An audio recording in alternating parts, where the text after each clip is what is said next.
Hey, everybody. Welcome back to the Dudecast. Why, hello. Yo! How's everyone doing this week? Y'all doing real good out there in podcast land? We sure fucking hope so. Sure do. We'd hate for you to be having a bad week. Hope that whatever you're doing, whether it's driving or pooping or something similar, Driving or pooping. is basically okay. Pooping and driving together. There might be pooping and driving. Pooping and driving. Yeah, Yeah. you can do it. I mean, if you have a diaper, if you have a really good diaper, you could poop anywhere. Incidentally, I realized that, like, everybody's been saying, like, well, not everybody, but I've heard people. Literally everybody in my life. Everybody in my saying, life. No, I've heard it's been said before that there's a lot of breathiness on this podcast. Oh, yes. And there is. It's me. It's you? certainly me. Is it you? It's me. I think it's me, too. It's me. We're both kind of breathy. Yeah, we are. But if anything, you sit just a tiny bit closer to the mic than me, and that might be it. You could just hear me being breathy. Yeah, that might be it. That might be it. Yeah. You might be ready to. You might be ready to do You might that. be ready to do that. Do that. Nobody knows what that is. Yeah. So yeah, it's another week. It's episode 10, season 2, session 41. In case you can't read the title, That's right. We are rapidly approaching the first year anniversary of the Dudecast. Yes, we are. Just over a month and a half Isn't that away. insane? It really is. That's fucking insane, man. I kind of can't believe it. We went back the other night and we listened to a whole bunch of old sketches and stuff from that we had recorded, and man, it was a treat. It really Yeah, was. it really is funny. Some of the stuff you didn't know existed. Yeah, I don't right. remember which one, The Walking Dead, which you recorded with we recorded this together. It wasn't in an episode? It was in an episode. Oh, okay. It was in Okay. the middle of an episode. The Walking Dead trailers. Yeah, like The Walking Dead in 60 seconds. Yeah. Gotta get back to the form. I fucked your ass. Fuck your laugh. Yeah.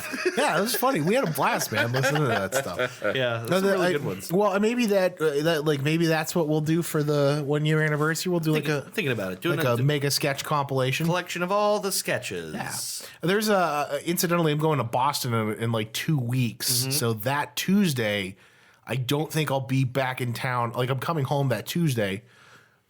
Well, I have Wednesday off too, so Oh, okay. I might be back in time to do the podcast, but likely I won't be home until like midnight Okay. or like, Which 11 week is o'clock. that? Is it The week of the 7th. Oh, okay. We get back on the 10th. Oh, which so is Tuesday the 10th. that is the 1 year anniversary, right? The 9th is the 1 year anniversary. No, it was the 24th, I think, was our first episode. Oh, okay. That's just when we April signed up 24th. for it. Yeah, I yeah. guess. Okay. Yeah, April 24th was our first official No kidding. episode because they gave us the first month free. Oh, Remember? right. So, Oh, shoot. Okay, so we're coming up on it faster than I thought. yeah, it's going to be in April. So, yeah, maybe that's what we'll do. We'll do a sketch compilation. We're trying to, incidentally, get back to sketches, too. Yeah, Because right. we know everybody really likes those. Yeah, people like the sketches. We like doing them. It's a lot of fun. Yeah. We listened back to the Roger Sick Bastards.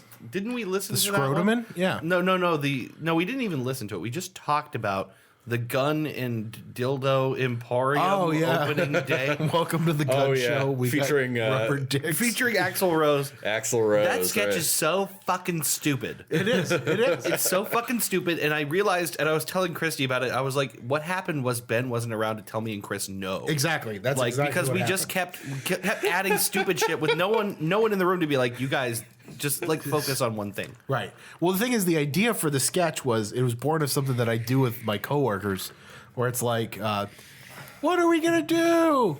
Succeed? How are we gonna do it?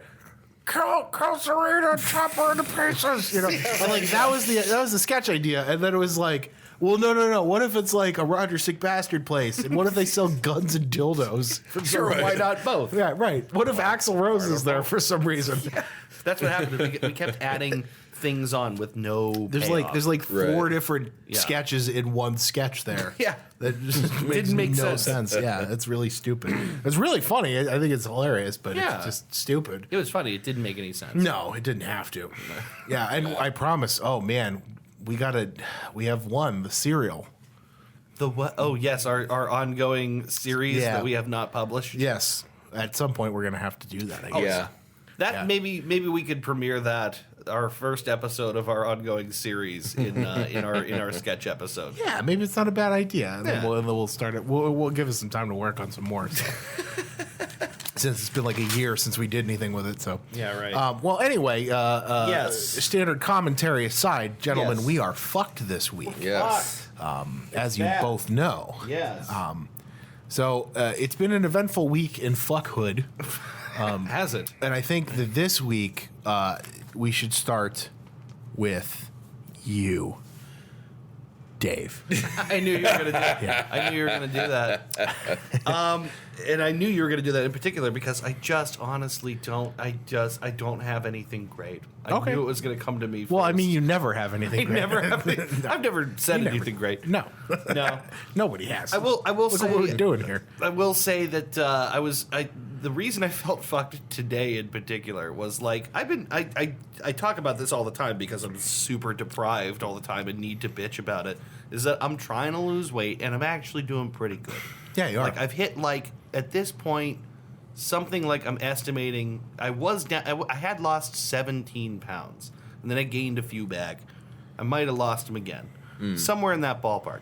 So today I went down to our friendly local Eagles club.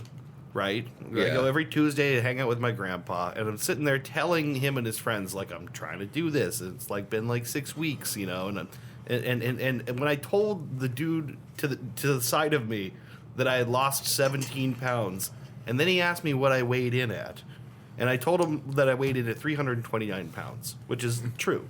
Yeah. And then after telling him that, he went, "Oh, buddy, you really got to do something. You really got to." Oh, It's what like, an asshole! I was so pissed. I'm like, I just told you that I lost 17 pounds in like 6 weeks.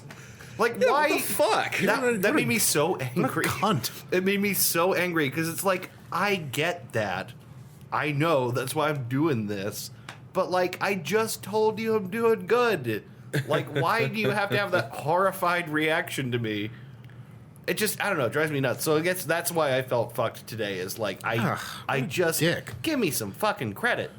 Give me some credit. I just told you I'm doing something. We don't need someone like, okay, Dave, you and I especially are large gentlemen. We're particularly large men. Right, and we're good-looking fat guys. Yeah, I would good, say. as good looking as you can be, I think. Yeah, well, like, all right, on the fat guy scale, Yeah, right? On yeah. the scale 1 to 10 for fat people, I would say that both of us together, we're like an 8. We're like Eight an and a half. 8.5 out Yeah. of 10. Because we're presentable, we're relatively You can suck washed it in and with- employed. You just suck it in a little Yeah, bit. we look good. People Yeah. still want to have sex with us. You know what I mean? I don't know who they are, but I'm sure right, they do. right. The older gentlemen online. Weirdo perverts Right. with the huge PayPal accounts think we're great. Yeah, but like when you take us to a normal scale, Yeah. you know, Dipping off. 4.5, 5, something in that ballpark. There's a dumpy curve. Yeah, Like, right. You could trace it. It's a Right. dumpiness curve. But like we know, Yeah. we're acutely aware of that fact. Yeah, that's the thing that really pissed me off was just like, okay, like, A, you're not telling me anything I don't know, and B, I just told you. Right, I am doing something. As Like, a matter of fact, like why not? You Why old not cunt. stay with congratulations? Why go from there to whoa? Hey, you really are a fat piece of shit. yeah. How old was this guy, incidentally? He's in his 70s. Yeah, tell him to go back to prospecting. Fucking douchebag. Go back Ask to him how the Nasdaq's doing. Shit. Fucking asshole. that. Just drove me nuts. It drove me nuts. Like, you know, Yeah. I'm built it. It's built into my character to withstand a lot of abuse, but that was especially frustrating. Yeah, what a dick. Yeah. Yeah, I you know, the other thing I hate is when you're like, you know, I had family who used to do this to me when I was younger. You'd be like, it's because I'm a fat piece of garbage. And they'd go, you're not fat. It's like, Yeah. why don't you back off a little bit? Why don't you go take a walk around the block there and then come back and tell me what you Take really a think. flop around the block. Take a flop around the block. You know, we You were stupid wop. We were talking about this on Sunday, weren't we? Yeah. Because, like, that was a thing that I think Christy even mentioned. Yeah. And it's super true. It's like... It is very the true, yeah. shittiest thing you could do. Yeah, Christy's the one who brought it up. And Yeah. it's like, yeah, you know what? I was thinking about it. It's like, yeah, I had family who would be like, you're not fat. And then I had one uncle, he's like, my uncle Pete it was my great uncle, an older guy. He was the only one in my family who was honest with me. He's like, man, you getting a little tubby there. And I was, I'm like, yeah, no. That never bothered me. Yeah, never bothered me. Because it's like, I have eyes too. Refreshingly honest. Yeah. You know what I mean? Like, you don't have to be a dick. Right. You know what I mean? Because the thing is, when people say you're not fat, what they're actually saying is, fat's the worst thing you could be. I don't think that about you. Right, yeah, right. They're like saying something along those lines. Like don't feel bad for yourself. It's okay. You're not. Right. Yeah, you're not hideous. Yeah, you're not some disgusting, misshapen monster. It's like, yeah, motherfucker. I know I'm not hideous, but I'm also fat. That's okay. Yeah, right. It's okay to be a large person. It's not okay to have trouble getting up the stairs. It's not okay. Fun. It's not fun. Yeah. It's not okay to be like terribly unhealthy and hate yourself for being terribly unhealthy. Right. But it's okay to be fat and to identify as a fat person. Yeah. You know what I mean? Just to be realistic, for Christ's Right. sake. There's nothing wrong with that. Yeah. Fuck it. You all know. You know what I'm talking If we about. follow that principle, it's like if we followed that principle, at what point do we start going, okay, no, he's fat? But at what cost? Right? Ben, why are we fucked this week? Yeah, why we fuck, Ben? Oh, I don't know, man. I don't know. I guess we're fucked because it's so gosh darn hard to find a job. Yeah, let's talk about it, boys. Let's talk about it. Entry level positions are a bit out there, you know. Yeah. Yeah. And I've seen, fucking, articles that say, you don't have to meet all the qualifications. You don't have to, this and that and the other thing. But like even then, like it's still fairly daunting. I will tell you this. My buddy Blaine, when he applied to work at Laird, he applied nearly 100 times before he found a place that said yes. That place was Laird, and it wasn't a good job.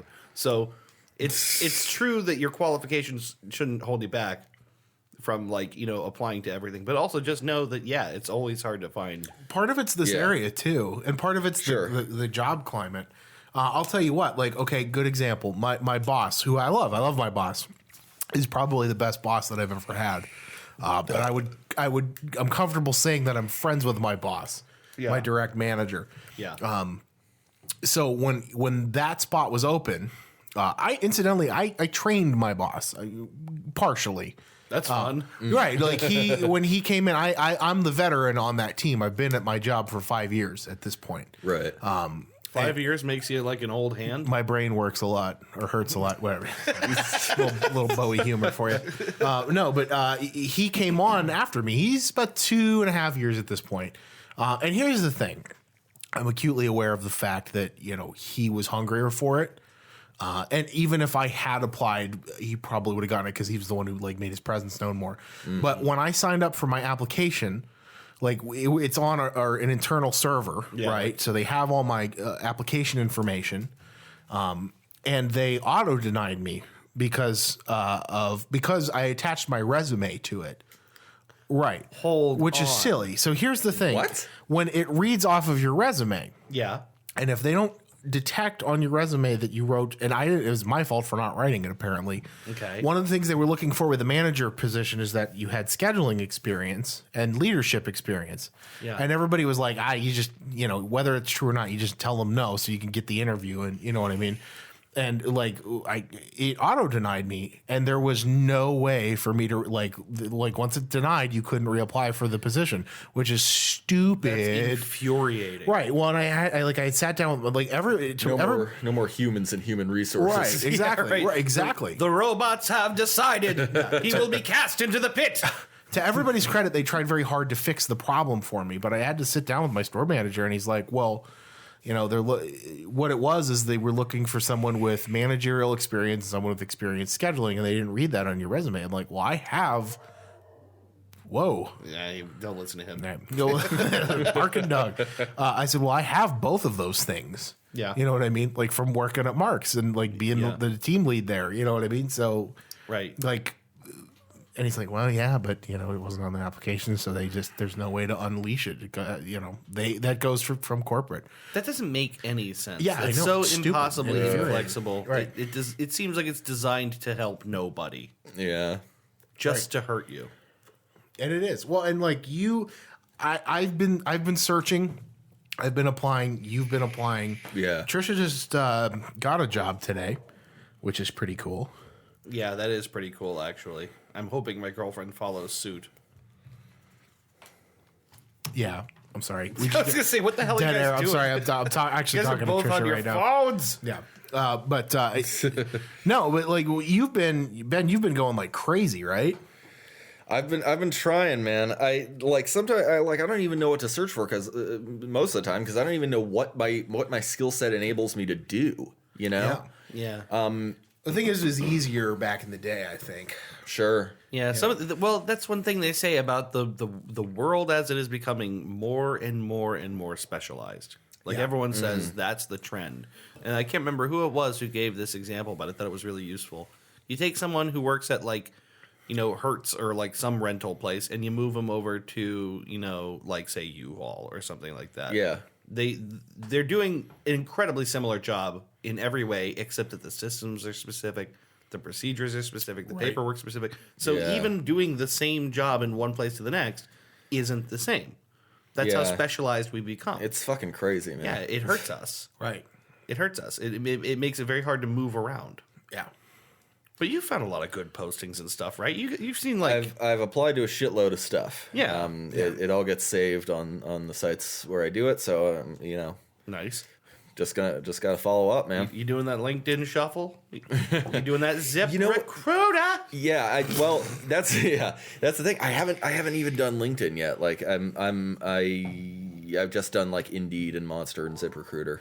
Those in and of themselves are like pretty popular and all. Like I Yeah. know a lot of people use LinkedIn, but not everybody. I mean, And like I mean, like I every time I go on there, I keep wondering about like the legitimacy of it. Like is it really just all this, or is it just like kind of a Craigslist for job recruiters? I kind of think LinkedIn sucks. Really? I kind of think it sucks. I think it's a great place to apply for jobs, but like it's set up like a social media site, and it's not. It's a place for people to share something about their company so they can tell their boss they shared it on LinkedIn. Exactly. Like to have fake accomplishment, I think. I could be being a little too harsh on it. But No, you're not. It's for the most part, it's stupid. And the worst part is it lets people know when you viewed them. So like, if I go to pop around going, what the heck was the name of that guy that I used to work with? And I go to his page. Then he knows I've been to his page. It says this person viewed you. And then you just feel weird. Yeah. That is strange. Yeah, it's super uncomfortable. People are strange when you're strangers. Yeah. Yeah, you could say. People are strange when their name is clearly displayed and Yeah, and all of their history and accomplishments are laid out in exasperating detail. then suddenly they don't feel quite like a stranger, but they're still. Anyway, Point is, You hear that? Damn, that was loud. what the fuck? It's like War of the Worlds shit. It sounds like a spaceship. Holy fuck! The mics had to catch that, right? Yeah, I caught it for sure. Yeah. That was huge. Oh my god. What the hell was that? It's either a very loud tuner 17-year-old car or a motorcycle. Yeah. Which I can't imagine somebody would be riding a motorcycle in 30-degree weather. I don't think so. Someone's got a blown up muffler. Yeah. Jesus Christ. Wow. I wish I had a gun right now. Yeah. Well, I think part of it is the fact that we're muffled in here a little bit more now, so it bit, just dampens it. Yeah, we're noticing a little bit of the extra. Yeah. Yeah. Extra kick. Extra kick. Texas Pete. That was so much That was a fun. lot of fun. But yeah, so it's hard to know. It's hard to know too, like because I haven't had to even try and do this in a long time. It's hard to know what's legit and what's what's fucky. You're gonna find out by trying. I think you'll probably find out by trying. Yeah, I mean, I'll probably feel like a fucking idiot at some point along the way, and like go for something. And it's like, oh, it's like a pyramid scheme.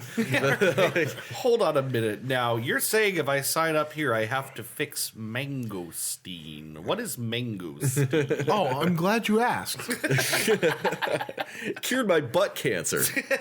I have to repair mangosteen systems for Joel Osteen. Joel Osteen. Joel Osteen's Here's the pristine mangosteen. You said there. There's you said you're what Blaine Yeah, Blaine. Shoesley. Shoesley. Shoesy woozies.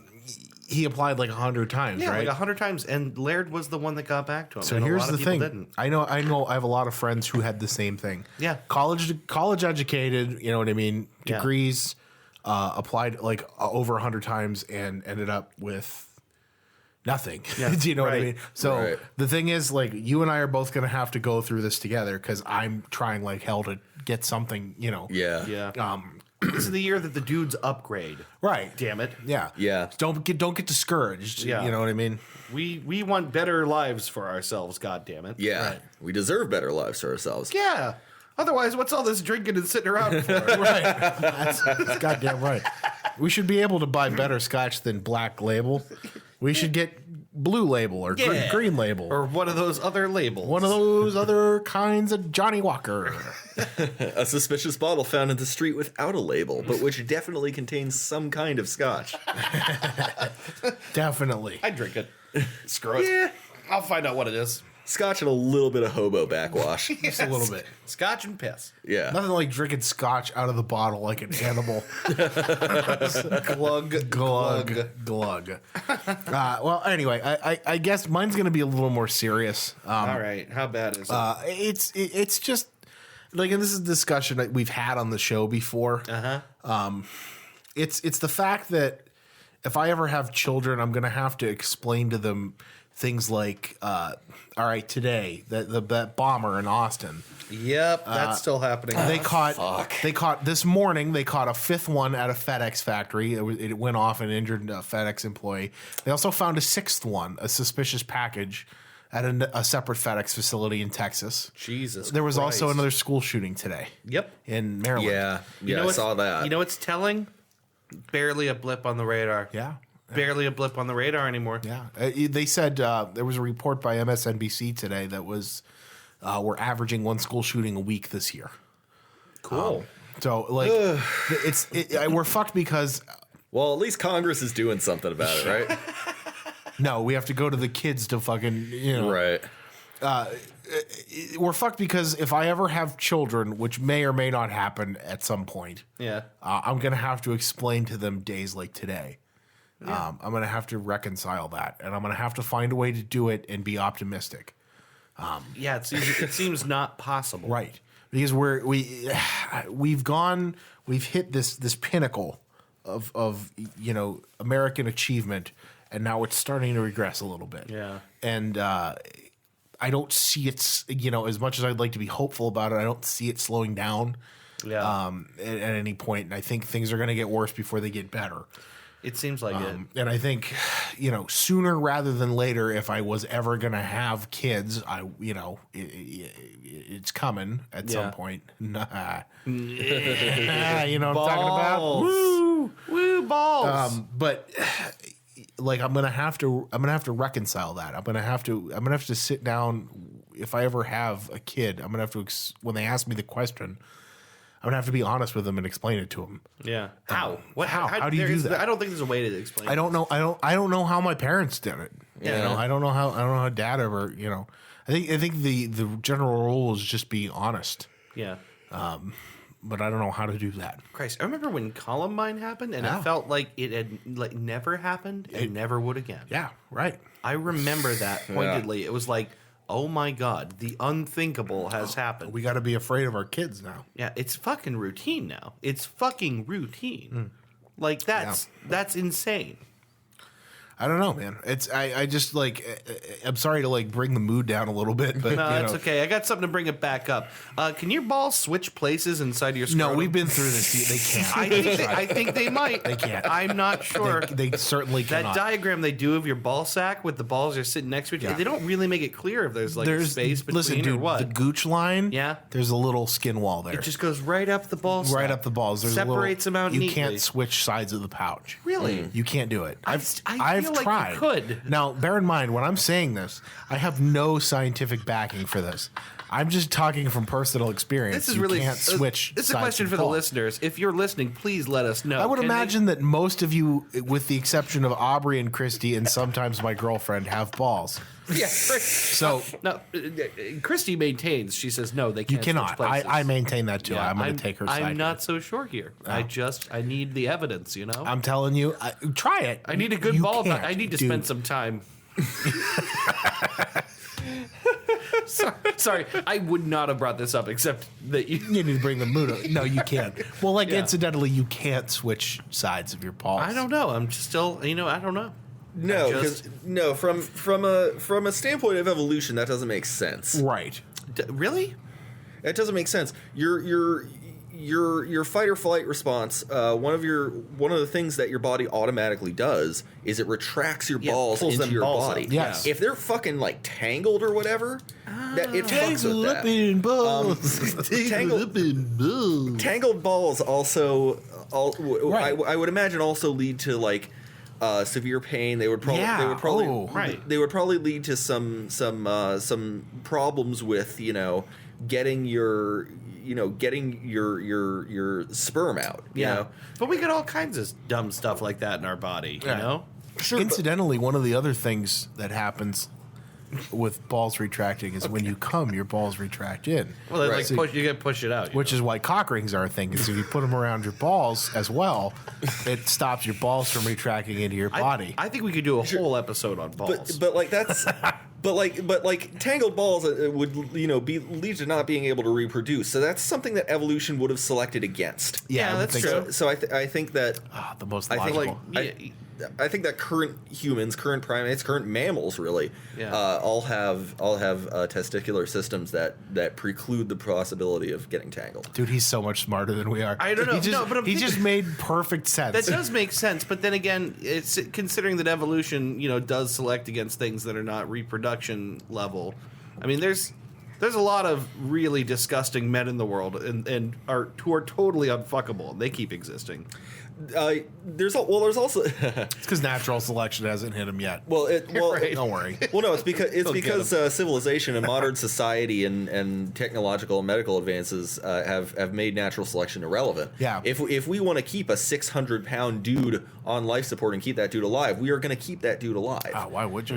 Nature doesn't play a part in that anymore. Right. So like. Yeah, you're right. The other thing you're forgetting is that the fact that since the balls retract into the body, there are muscles attached to them, Right. And so that would keep them tethered on point. one side or the other. That's a good point.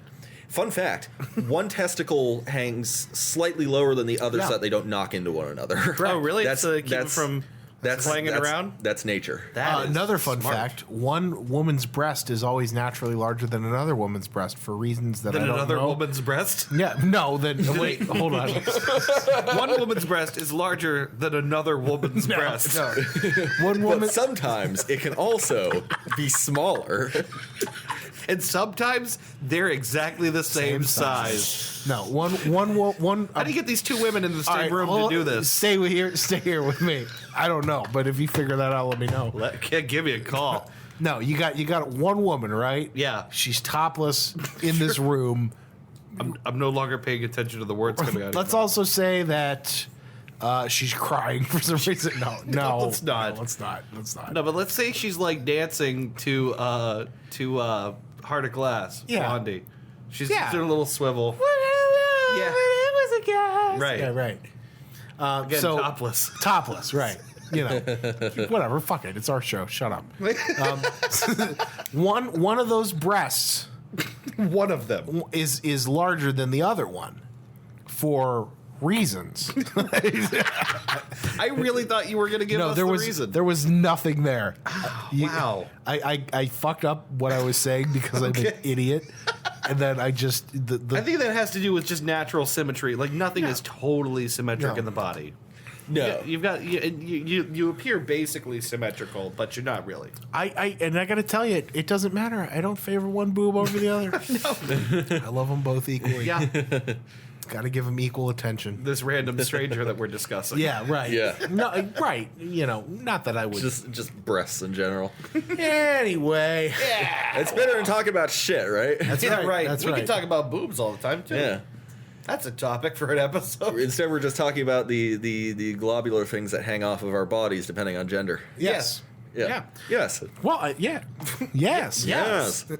Yes. Yes. Yes. Yes. Ended Skitterburgers. All right. We'll be back, I guess. I think it's a good place to. Mouth-watering luncheon. It's steam from the steamed clams we're having. From the steamed hams. Steamed hams. Yes. Oh my God. I'm sorry. Shit posting in real life. Right. Oh God. Sorry. Oh God. Where everybody that got yelled at on 4chan. Yeah. We'll be back in a little bit with I guess the joke of the week. I have to. That's right. Oh God. I need to think of a joke. You don't have a joke? No, I have a joke. Okay. Well, I'll be back with the joke of the week and the main topic of the episode. All right. Bye-bye. Hey guys, you've been listening to and enjoying the Three Dude Cast. We hope you've been enjoying it anyway, but if you have, mash that like button. Yeah, smash that fucking like button. It looks like a heart on SoundCloud, I think. I think so. Something like that. And if you really want to hear more of our stuff, You can subscribe to us, Yeah, or rate and review us on iTunes and Google Play. and we're everywhere. SoundCloud, everywhere. we're Yeah. always with you. Always. Hey everybody, welcome back. How y'all Hello. doing? I hope you enjoyed that first part. Whatever it might be. Oh God, I'm getting like the poops right now. You getting the poops? I'm getting the poops, man. Ooh. It's your body telling you got to expel all that shit. Yeah. Before we go to You eat. gotta gut that right. meat. You gotta expel that shit. You gotta gut that meat. Got that meat. Honestly, knows what that I is. want El Cowboy so bad. Yeah, dude. But, like, Me I fucked too. up last week on my diet, and that was how I fucked up last week. So, like, I don't know what I'm gonna do. You should make it a continuing trend of fucking up with El Cowboy, There you go. which is man. Spanish for the cowboy. Welcome to El Cowboy, or as you say in English, the cowboy. The cowboy. The cowboy. I'm real farty all of a sudden. Yeah. What the fuck is happening to don't the know. lower half of you? I don't know, man. I had the same problem yesterday. I had some Sandwich Factory. Oh. Yeah, man. Yeah. Bad. Anyway, Sorry about your anus. Let's Yeah. move on. Oh, shit. let's go on. Joke of the week this week. Woo. Yeah. So, the joke this week starts at a Catholic school. Okay. And Sister Mary and Sister Joanne are standing outside, and it's the end of the day. They've done the final prayer, and the buses are coming in, and all the little kids are leaving. They're eager to go home. Yeah. And Sister Mary turns to Sister Joanne and says, boy, it sure is busy out here. I hope that there's no accidents, or anything. It was just like very direct. Which is a very ominous and portending thing Right. for her to say. I wonder what will happen next in the joke. She said as her pupils turned to slits. So Great setup. I like it. just as Sister Mary says that, little Timmy walks out, and little Timmy says, "Hi, Sister Mary, how are you?" And she says, "Well, I'm good. I'm good, little Timmy. How are you?" And he says, "Oh, I'm good. I'm just heading home. I gotta go to my friend Johnny's house tonight, so I have to get ready." And she's like, "Oh, that sounds like a lot of fun. What are you gonna do?" And he said, "Oh, we're gonna study the Bible." And she says, "Oh, that's fucking awesome. I'm a nun, so I'm like really into that shit, man. Awesome, man. Rock on, little Timmy. Rock on." Shit's tight, fam. Yeah. So Jesus and shit. Yeah. So little Timmy waves to his mom across the street, and he starts walking down, and he's going to the street, and Sister Mary, turns over and says, "Wow, what a great little boy he is. He's always so nice in class." And just as she says that, wham, bam, just Thank you, the man. sound of squealing brakes and grinding metal as little Timmy is hit full force by an oncoming school bus, which grinds to a halt over top of him, and then has to back up. Oh my god. As the scene gathers around, little Timmy has his skull half hanging out on the concrete as the bus forced him down so hard. His mom runs out of the car screaming this blood-curdling shriek in Jay Hawkins. This blood-curdling shriek, and a circle forms around. And Sister Mary runs to the side of little Timmy and cradles his weakened head in her hand, getting her habit soaked in blood. And she turns around and looks at the other nuns and says, "Is there a medic anywhere? Anybody? Do we know where we can find a medic?" And everybody kind of looks around as if to demonstrate that no, there's no help. And she looks down at little Timmy, who is staring up at her with bated breath and wheezing and sputtering up blood. And she says, quickly, go get the priest," because she realizes that this is little Timmy's last moments on this earth. So she screams, Go get the priest, go get Father O'Malley. Go get the priest. And little Timmy grabs her by the habit and pulls her closer and says, "How can you think about sex at a time like this?" Oh my God! Fantastic. Oh my God. That's even darker than I thought. You just set up a scenario in which a kid fucking dies. Yeah. And it got darker. That's an old joke. I don't remember where I heard that for the first time. That's fucking evil, man. All right, so Jesus Christ. I don't know how this topic is going to go. I got to be honest with you. I didn't know how I was going to bring this up to you because this is the stupidest topic we've ever No, done. you were excited about this. Don't do this. You I'm were not, excited dude. about I'm it. not fucking excited about it. All right, cool. This is weird. All right, I've been real farty lately, right? So this topic is this is so stupid. I'm so fucking sorry, guys. The topic this week is the worst bowel movements you've ever had. I'm so sorry. Okay, No, dude, it's not. That's okay. Let's talk about some poops. All right, Dave. What's the most painful bowel movement you've ever had? They're like all the time. They're terrible. Well, I mean, like specifically, I don't know, actually. dude. I'm fucking. Chris, no, he's got to be. He's fucking with us, right? I just ruined this whole episode. He's fucking with us right now. There's no way this is his actual reaction to his own idea. I'm calling bull. He's going upstairs. No, he's not. This is a ruse, clearly. This is definitely a ruse. This is decidedly a ruse. The topic is bowel movements. You want to talk about something while we wait for him to come back and decide that the joke is over? I'm not talking about. I mean, he did say he had to shit earlier. That might be. Was that a setup or like? Oh, it might have been. I don't know, but No, I mean, he's got a good one. I know he has a good topic. He said he had a good topic. You know what I bet it is? I bet it's pranks. Is it pranks? Oh wait, we did pranks already. We did do pranks once. There he is. Hello, Mr. You totally got me. Now what? The topic this week is awkward big boobs. awkward moments. Oh, very I was good. debating on whether or not I wanted to do that weird setup. Bravo. The topic this week is awkward moments. Awkward moments. Can some of them be while pooping? They could, if you wanted to. Yeah, sure. I just thought about what is the weirdest topic I could present to the table and like storm off upset that I can't be any better. I mean, you know what though?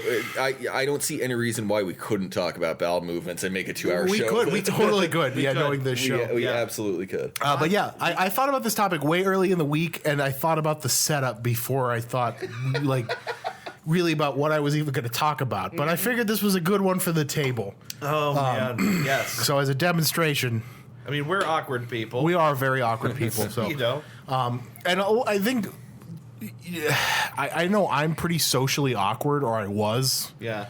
I think When I we've, was we've younger. all gotten better as we've gotten older. Yeah, you do because you stop giving a shit. Yeah. Right. But yeah, this week I wanted to talk about awkward moments. So if you have, I leave it open to the table, gentlemen. Whoever wants to lead, give us an awkward moment that you can recall from memory. oh boy, the problem is there's just so many of them. I know exactly right. Literally, I'm like, you know that comic that circles the internet every now and then of the person laying in bed going, "Time to do a nice sleep." Yeah. And then they open their eyes and go, "But what about that awkward thing that Happened in happened fourth grade. Yeah. It's like that's me. Like I lose sleep over some of the shit I wish I could unsay. Totally. Yeah. Some of it I probably can't even talk about here. Yeah. It's just like the stuff. It just makes you sick. cringy. It makes you sick to think about. Yeah, I want the most cringe-inducing, awkward moments you can think of. Oh, okay. I kind of got one. Oh, this is so awkward. It's gonna be horrible. This is I'm mortified. This is gonna be this is like we had like an embarrassing. Yeah. Did we do embarrassment at some? We did something like it. We talked some embarrassing shit. I think it might have been like embarrassing drunk moments, possibly. That's what it was. Well, they could be drunk or otherwise. This is just you at any age being socially awkward. Here's one. Okay, how long have you gentlemen had your Gmail addresses? A few. My current one for a few years now. Okay. When I met you, because I was a Yahoo person, and then I met right. you in college, and I had a Gmail. I remember that. My Gmail account is as old as my nickname. Okay. So You guys, like, I've had mine since, like, 2004, approximately. Like, pretty early on. yeah. This one makes me cringe, even though it's not that bad, and I've got more. But these are things I discover when I go through my email, because it's old enough that it tracks back to when I was way less, and I'm not smooth now, but even less smooth. So I discovered an email conversation a while back, and I still think about it. You guys, did you know Mike Detweiler? I don't know if you... I know the name. Okay, so he went to Fitch. He was a cool dude, and he was on the speech team with me, and he was involved with Talon stuff for the paper and all that. So he was a guy that I was like relatively close to, and in Gmail he was always in as Mike D, because that's just how he showed up. Like from the Beastie Boys. Right. Well, the thing is, you guys also know I got another buddy, Mike D. Yeah. And at this point that I had this email exchange, I didn't know who was who. So I got a message from Mike Detweiler, and he was saying something about what's new with you or whatever. And I was like, oh, hey, dude, I can't remember exactly the nature of the conversation, but it got to where, oh God, now I got to figure out exactly the right way to tell it. I told him, so the Mike D, the other Mike D is Mike Donzella, and I said something to him in the exchange of being like, that Mike Donzella is a real cool fella, but I was talking to Mike Detweiler, and then he was like, not as cool as that Mike Detweiler though. But here's the thing: is it got worse because I still didn't realize my mistake, and I was like, nah, man, no, definitely not. Which is what you would say to your buddy if he just said that. It's not that I didn't think Mike Detweiler was cool. I thought he was plenty cool. I just thought my buddy Mike Donzella was downplaying himself, so I was like, nah, man. And then I just realized, oh, shit. Way too late. I just told a guy he's not as cool as my other friend. Which is not what I felt or meant. And then had to pick that back up and be like, oh, shit, that sounds really bad. You know, I think you're really cool, I love right? you, but not as cool as the other one. It was so painful. Because I'm like already a guy that like wants to jump off a bridge at a Yeah, given I know, moment. right, And yeah. like stuff With like you. that just sends me. Yeah. You send me honest. I'm sorry. God, I'm so fucking sorry. All right, I got one. That was painful. The first time I asked out a girl, I had the balls in high school to ask out a girl. Here we go. It was a girl I wasn't even super that into. It was just like, I thought, it was the first moment in my life where I thought to myself, I'm done being shamefully unconfident. Yeah. Just gonna go for it once. I'm just going to go for it. And I went for Yeah. it. And I asked her, and there was someone I was friends with, like, not like super close with, but I asked her, Yeah. you know what I mean? Like, hey, do you want to go out with me sometime? Like, I went balls to the wall. I was like, hey, I just went out, and she went, oh, no. Is that how she said it? Yeah, she's just really like, oh, no. Oh, No. Thank you, though. She said, thank you, though. Oh my god. And I was like, oh, and like I thought to myself when it would happen, I'm like, oh, in retrospect, I handled it really well. Sure. I was like, oh, wow, that hurt a little and that sucks, but okay, you know what I mean? Like, All right, goodbye. right, which is the way you handle that situation. Incidentally, Yeah. Yeah. It's like, and I remember like I went home, I felt really weird, but it was like, and then incidentally, she never like talked to me ever again after that. And like she told like a bunch of our other friends, like, yeah, he has me out. And they're like, did you ask her out? And I went, yeah, I totally did. And they're like, oh, don't. It's like, this had a bunch of like other mutual friends who were like, no, you can do better than that. But I went home and like I cringed myself. Yeah. But I remember thinking like, well, all right, well, at least I made the effort. Yeah. Yeah. That's a situation that happens to everybody. It is a universal awkwardness of at least once in your life. I guess unless you're like, born ridiculously attractive or Antonio people can't help Banderas, themselves. yeah, right. Yeah, then like those people don't know. But for the rest of us of moderate to even higher level attractiveness, that's an experience everyone has. Yeah, right. Being told, no, not interested. Not interested, yeah. But it just sucks. It hurt, yeah. It hurt a little bit, but it was like, even then I was like, don't feel bad because... Yeah. It's also possible to suck at rejecting someone. Yeah, which right. is totally is. That's what I was saying. which is an important distinction. Yeah, there are some people who I think just let people down so gently and just glide away as if nothing happened. I've never been in that situation. I've never been graceful about saying no to somebody. Yeah. No, it was just enough of like it was like literally how I said it to you guys is exactly how it happened. It was like, oh no, it's like, no, I'm not interested in you in the least. That sucks. Yeah, it's like, oh, That's painful. that hurt. Yeah. And the thing is, like, at that time I was like just 17. Yep. Like late 16, early 17. Yeah. And it just So didn't. you were on the borderline, you would say. Yeah, like You were on the cutoff point yeah, you could say that. of 17. One would say that I was on the plateau of 17. You're right on the precipice of 17. Yeah. The precipice. Right on the yeah. You were right up to the technical boundary. It was like back then the days went by like a flame in the wind. In the web that was my own, I began again. That's nice. And right, yeah, it's almost like poetry, like somebody else wrote it. Kind of gay. I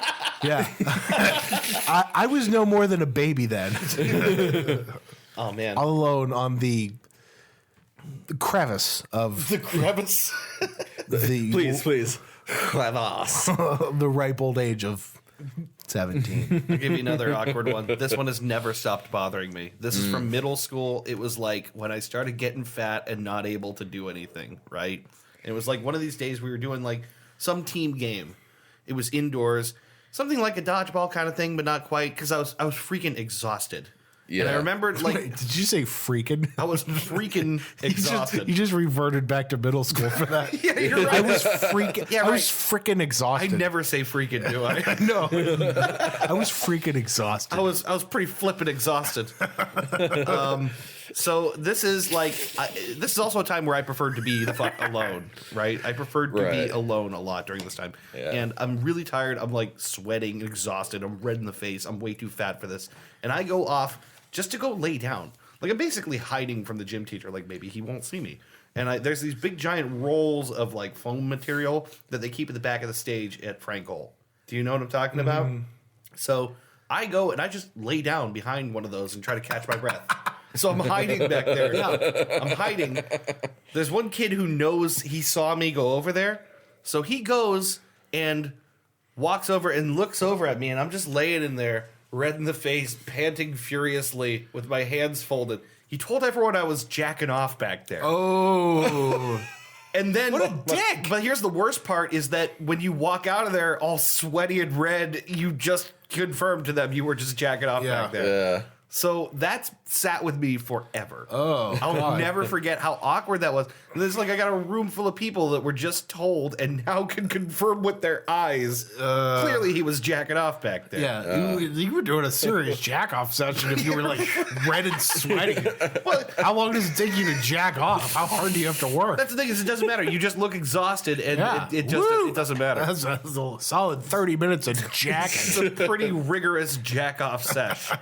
That's not your fault though. That kid's a dick. Yeah, I Fuck know. that kid. But it was what was his name? Let's talk. He was one of. I shouldn't do this, but he was one of the. I'm not gonna No, say he was a popular kid, right? he was a popular kid. Yeah, naturally. That's usually how that As goes. were all of my tormentors. Yeah. It was so much easier for me when I got to high school because I don't know if it was the same for you and Fitch, Dave, but like at the time there were like the normal, like everyday preppy popular kid kind of people, and then there were the stoners. And at my time at Fitch, the stoners and the preppy kids were like the popular kids. Yeah. So like it wasn't like the 70s where the stoners were douchebags and you know the popular kids would fight with them. Yeah, right. Like our groups mingled and we were Yeah, because the popular kids also liked to get high. exactly. They Right. just weren't as good at it as we were. Yeah, right. But no, I had when I got I was like real disaffected and like standard punk ass. I was trying to be a punk ass and when I was 14 and in high school, and I had all those stoner friends who just adopted me and adopted all the weirdos and like made us feel safe. That's sweet. Yeah, it really is. That's why we were talking about it on Sunday. I'm very fortunate because I had an easy time in high school. It was still the worst time of my life.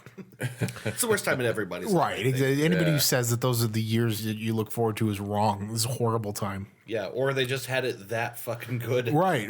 But I had Sorry, that frickin' good. freaking good. But no, I had stoner friends who kept me. I had friends who I could comfortably say would take a bat to somebody's head. Yeah. If they hurt me. Yeah. And they And just did. incidentally also happened to be the bad kids. Right. You know what I mean? So I was fortunate that I had a safe blanket in high school that kind of protected me, and it was Right. still shitty and awkward and weird. I'll tell you what saved me in high school was I was in the senior year. I was the editor of the paper, which meant I get to spend my lunch in the editing room of the newspaper. Sure. That saved me. High school Just is getting away is from just everybody. like jail. You have to find your clique. It is. Well, there's yard time and there's lockdown time and there's supervised, only specifically approved times to do this, that, and the other thing. Right. It is It's jail. It's fucking jail for Right. children. It's kid jail.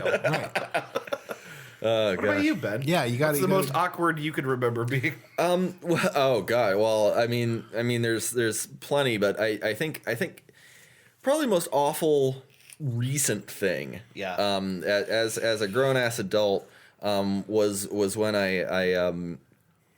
this is when I was still volunteering on radio before I actually got the position I have now. Yeah. And we had a woman come in who she would come once a week, and so she comes and she's walking a bit slow. She's not really looking at me or anyone, and so I just I just assume she has some kind of disability or special needs or whatever, and so I say hey, I'm Ben. She's sharp. She is able to converse and everything, and Where's this going? So I said so at the time we've got a lot of clients that can do the radio on their own, they don't need anyone to put the songs in for them or work the controls or anything. So I said do you do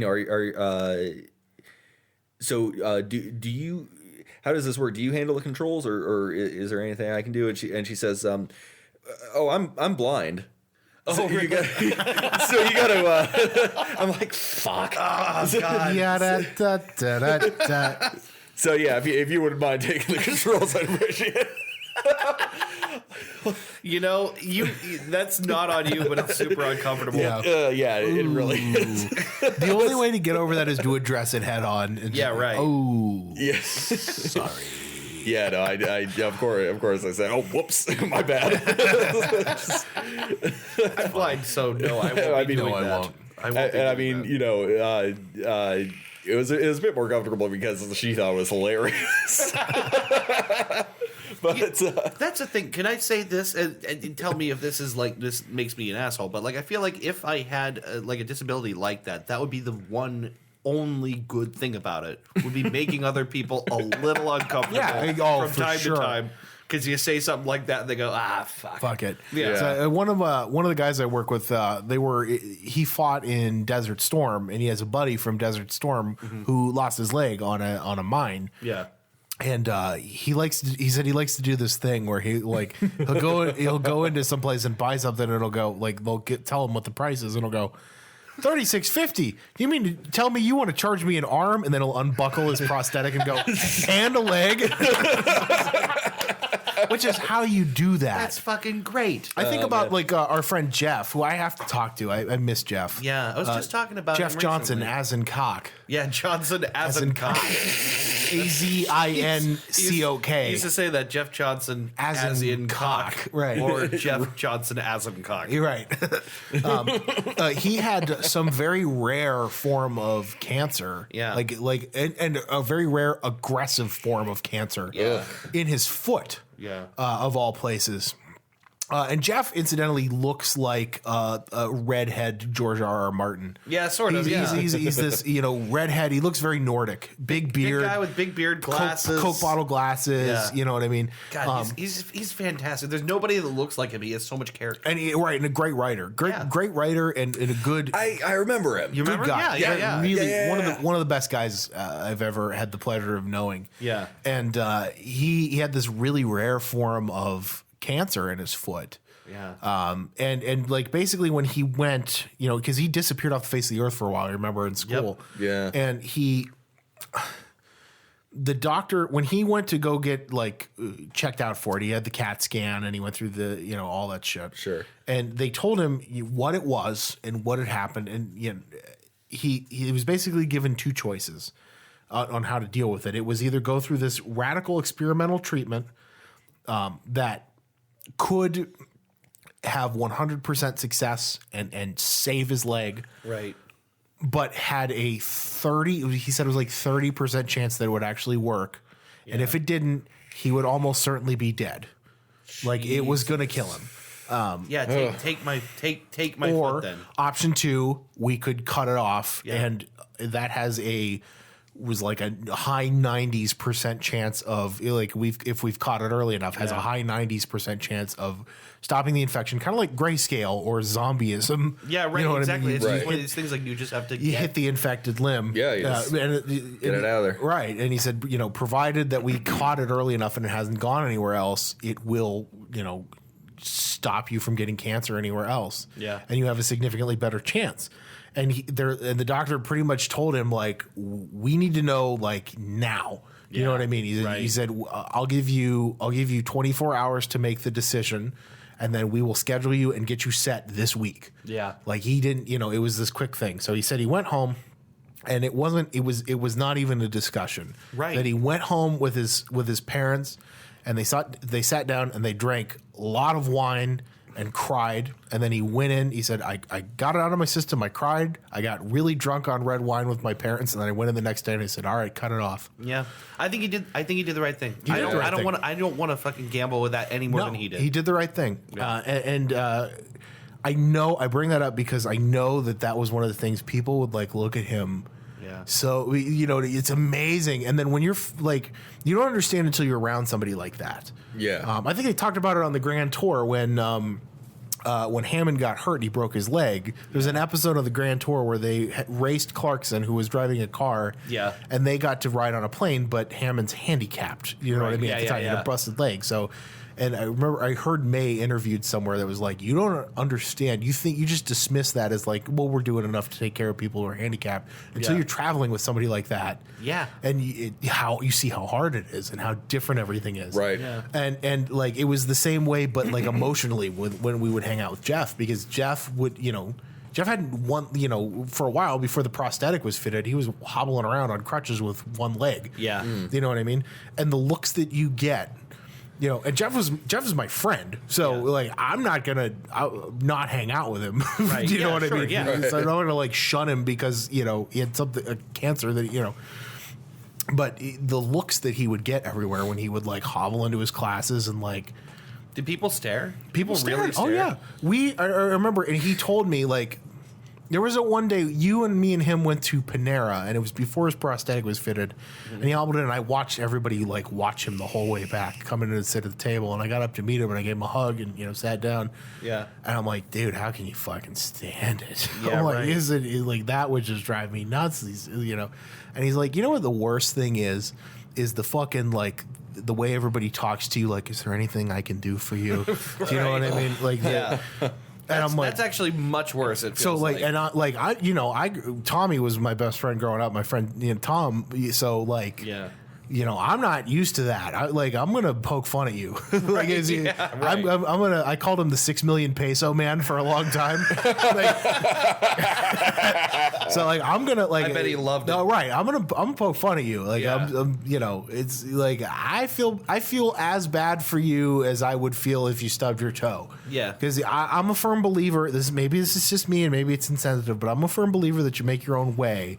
Yeah. And there's a certain line of like crippling injuries that like you can't emotionally recover from, and he wasn't at that line yet. It was like, Yeah. and he knew that, and I knew that, and it was like, The thing is, when you don't do that annoying thing of like trying to be super careful and tiptoe around somebody, when you do that, you allow them to feel they feel as though things are normal. They don't feel Right. like they are something to be stared at or to be Right. coddled or to be taken care of. Right. And that's a really shitty thing to because do you're not with somebody. I think to myself, like, if I was paralyzed tomorrow, yeah. if I was a paraplegic tomorrow and I couldn't walk anymore, Yeah. I don't want anybody to treat me any differently. I guarantee don't. you I would be asking you if you could hand me stuff. Right. Right. Hey, Chris, will you hand me that beer? Yeah. Ooh. Right. That's what I'm saying. Like, I don't want to be coddled because you don't need to be coddled. And I think he had this desperate need for people to fuck off Yeah. and like not do that to him. Yeah. And I know his family didn't do that to him. And I know I didn't, but I know a lot of people that he was, you know what I mean? It sucks because people want to be helpful. Sure. There's That's- being that's all they're helpful, trying to and then do. there's being a prat. And it's like, you know what I Right. mean? Like, Right. But people are mostly, I think, trying to be helpful, but they're also betraying their own kind of Sure. awkwardness and lack of awareness of what to do. yeah. And I mean, like, and that was, I mean, I remember everywhere, and it was hard because he would like, I remember when I'd go to pick him up, because he couldn't drive after that without, and he's since got a vehicle that's like a specific vehicle for that. Okay. Where he can control with his hands. Right. And there's like 9 million. Tyler, who was on our show a couple weeks ago, can testify to that. Yeah. It is unnecessarily hard for him to go get his driver's license. Yeah. It is unnecessarily hard for him to have to go get his driver's license. He's got to Wait, go. he described it as basically impossible. He's got to jump through hoops so he can like live a normal life, and he's Yeah. perfectly Right. capable of doing that. Right. And it was the same thing with Jeff. He had to jump through hoops so he could he had his van with hand controls for brake and. Meanwhile, it is ridiculously easy to be 22 years old, popped full of liquor, and drive right through somebody. Exactly. Right. Like, Yeah. your disability is not an indicator of, your ability to be a safe and effective driver. It just means, you need maybe some augmentation to the Yeah. way that you do that. But it shouldn't be impossible Doesn't- when it's so easy to fuck up if, Right. It just doesn't Jeff have a story published on Jenny? Incidentally, I believe he did. I think he does. I can't Go remember read which one that. it Go was. on jennymag.org, and I don't know what issue it is. I wish I could remember which one it was. Go read one of Jeff's stories because Jeff was regularly my favorite writer in all Yeah. those classes that I had with him. Is he was a very good fantasy writer, and I think he could do very, very well at it. But yeah, it was just that awkwardness. You know what I mean? Everywhere we would go, Yeesh. and like watching him, I would have to pick him up. Watching him having to like crawl down his stairs at his house before they put the handicap ramp in. Yeah, and, like, Jesus. And the guy was the farthest thing from crippled that you could be. He was like, didn't Right. want apologies from anybody, was perfectly fine, like going to his classes, Yeah. one of the funniest people I ever my met. God, he always made me laugh. Fucking hilarious. He had this like barbarian way about this growl that he could do. Just that, I like you. Yeah. Do the thing with his eyes. Yeah. he did that crazy thing of flicking his eyebrows and going, everybody loved him.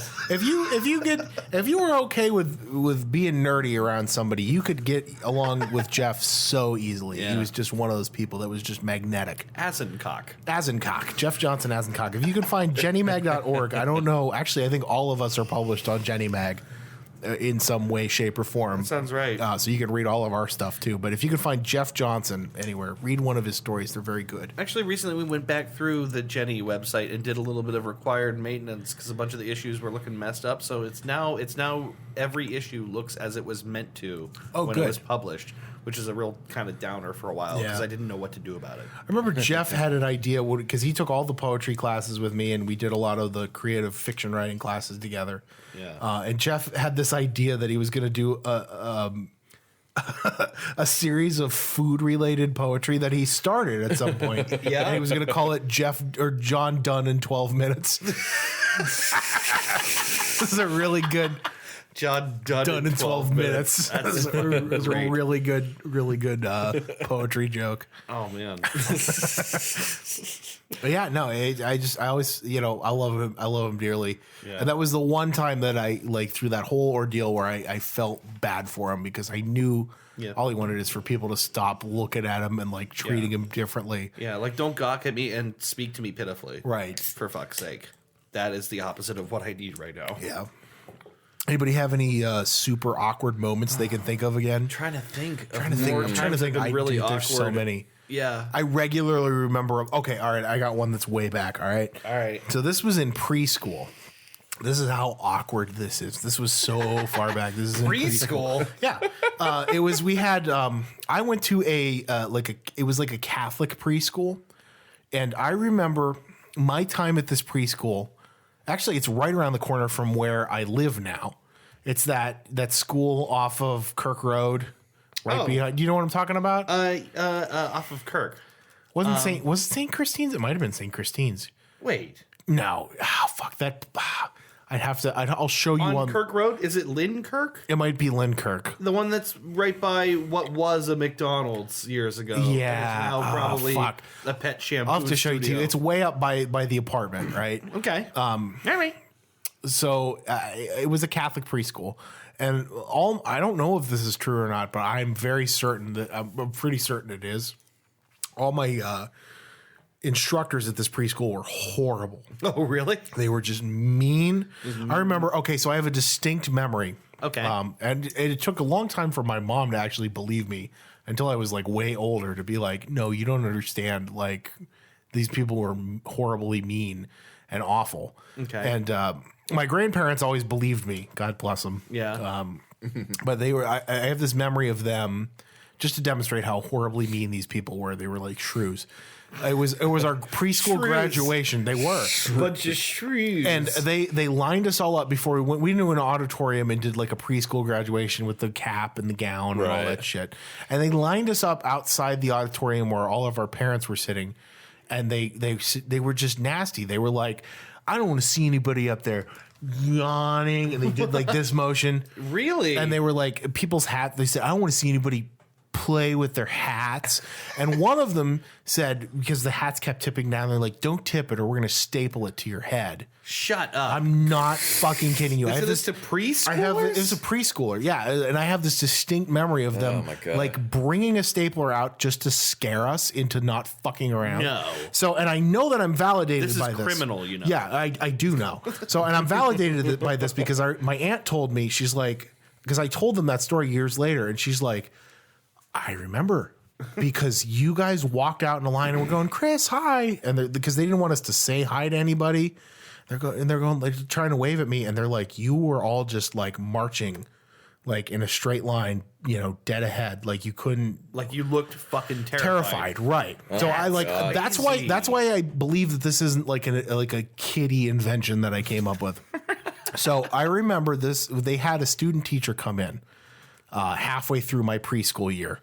to like presumably to like sit in for an early childhood college class. And Yeah, right. I cannot remember her name for the life of me, but I remember we all loved her because she was adorable and actually, you know, would have been an excellent early childhood teacher. Yeah. She was exquisite. She was very good at her job and everybody loved her. Of course, the bar at this point is so low.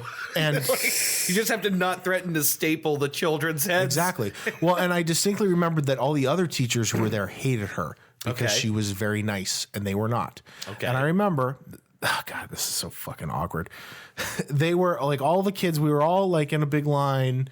And we were, she got on a parachute and she had like all 26 kids or whatever, like popping her up and down on this chute or like, you like in Yeah. the parking lot, like up in the grass. We're like, whoa, you know, like, and Right. we're all laughing. We're all having a good time. And I remember I walked back inside to get a drink of water and I came out and the other 3 teachers who were the actual teachers there were like talking shit about her as I walked No. past.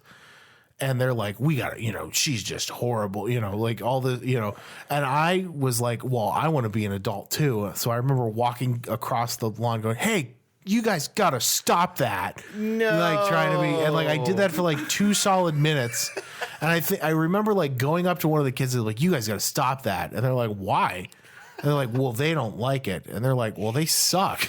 They're, you know, like, one kid was like, yeah, but they're mean. terrible. And I'm like, yeah, you're right. So I just went back to do it. But I just remember that, like, you guys, like That's thinking that crazy. was the definition of right. That feels so Yeah. bad. They They were- they broke you enough with their strictness and their nastiness. Yeah, that was horrible. I think that is a deep-seated reason of why I'm not a Catholic anymore. They were just horrible. Yeah. Oh my God, they were I kind horrible. of can't believe that.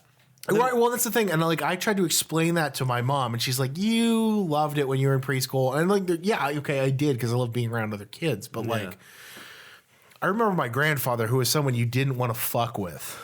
Yeah.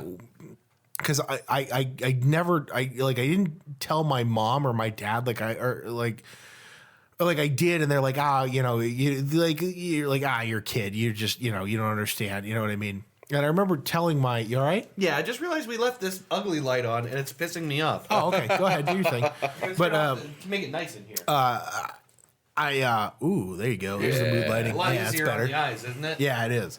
Totally. But I remember, like, you know, telling my grandparents that, and to their credit, because this is the kind of parent that I want to be if I'm ever a parent. Yeah. They took it as gospel. They're like you have no reason to lie to us about something like this. Right. I remember my both of them, my grandma and my grandpa specifically, going up and like yelling at them for Yeah. being shitty teachers. It's like worse than shitty teachers, though. It's definitely abuse. Yeah, it really the more I remember stuff about and the stuff that I remember, there's like little stuff like I wasn't allowed to talk it. They didn't feed me and a couple friends of mine. Bless you. I had 2 really close friends from preschool. One was named Tim Smith, who lives in Cleveland now, and the other was named Božidar from Serbia. His name was Božidar. Božidar. You've told me this name before. Yeah, but it was I just thought he sounded like an emperor. right. What a great name that is. Emperor Božidar. His name was Božidar. He was Serbian. He was actually Serbian, and he, I think, ended up moving to Columbus before kindergarten started. But he was a very close friend of mine, Yeah. and my family loved him because, like, my mom's side of the family, grandpa especially, Serbs, like real honest to God Serbs, and like whenever he would come over and his dad would come to pick him up, they would talk in Serbian and like you know what I mean, which was really cool. But like I remember we were at Thanksgiving, like having our Thanksgiving preschool dinner. We had the early preschool class. And they didn't serve us Thanksgiving dinner because we were talking during the prayer, so we didn't get to eat our Thanksgiving dinner. Fuck that, Yeah, man. they were like shitty, No. like little mini Hitler S's, Little Hitler S's. little Ava Brauns. That's so crazy. Yeah. It's weirdly appropriate considering Hitler was also Catholic. Yeah. That's just nuts to me. How's this for awkward? What was did you guys have the same experience I did with like your first time buying a condom?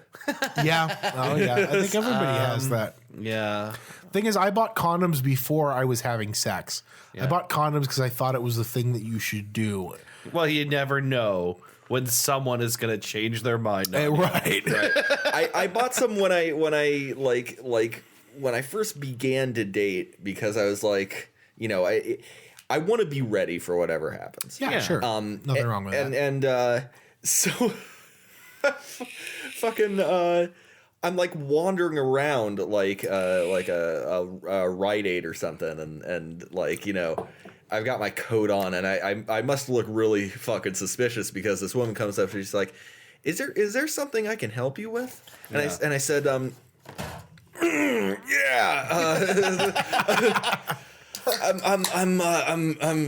looking for.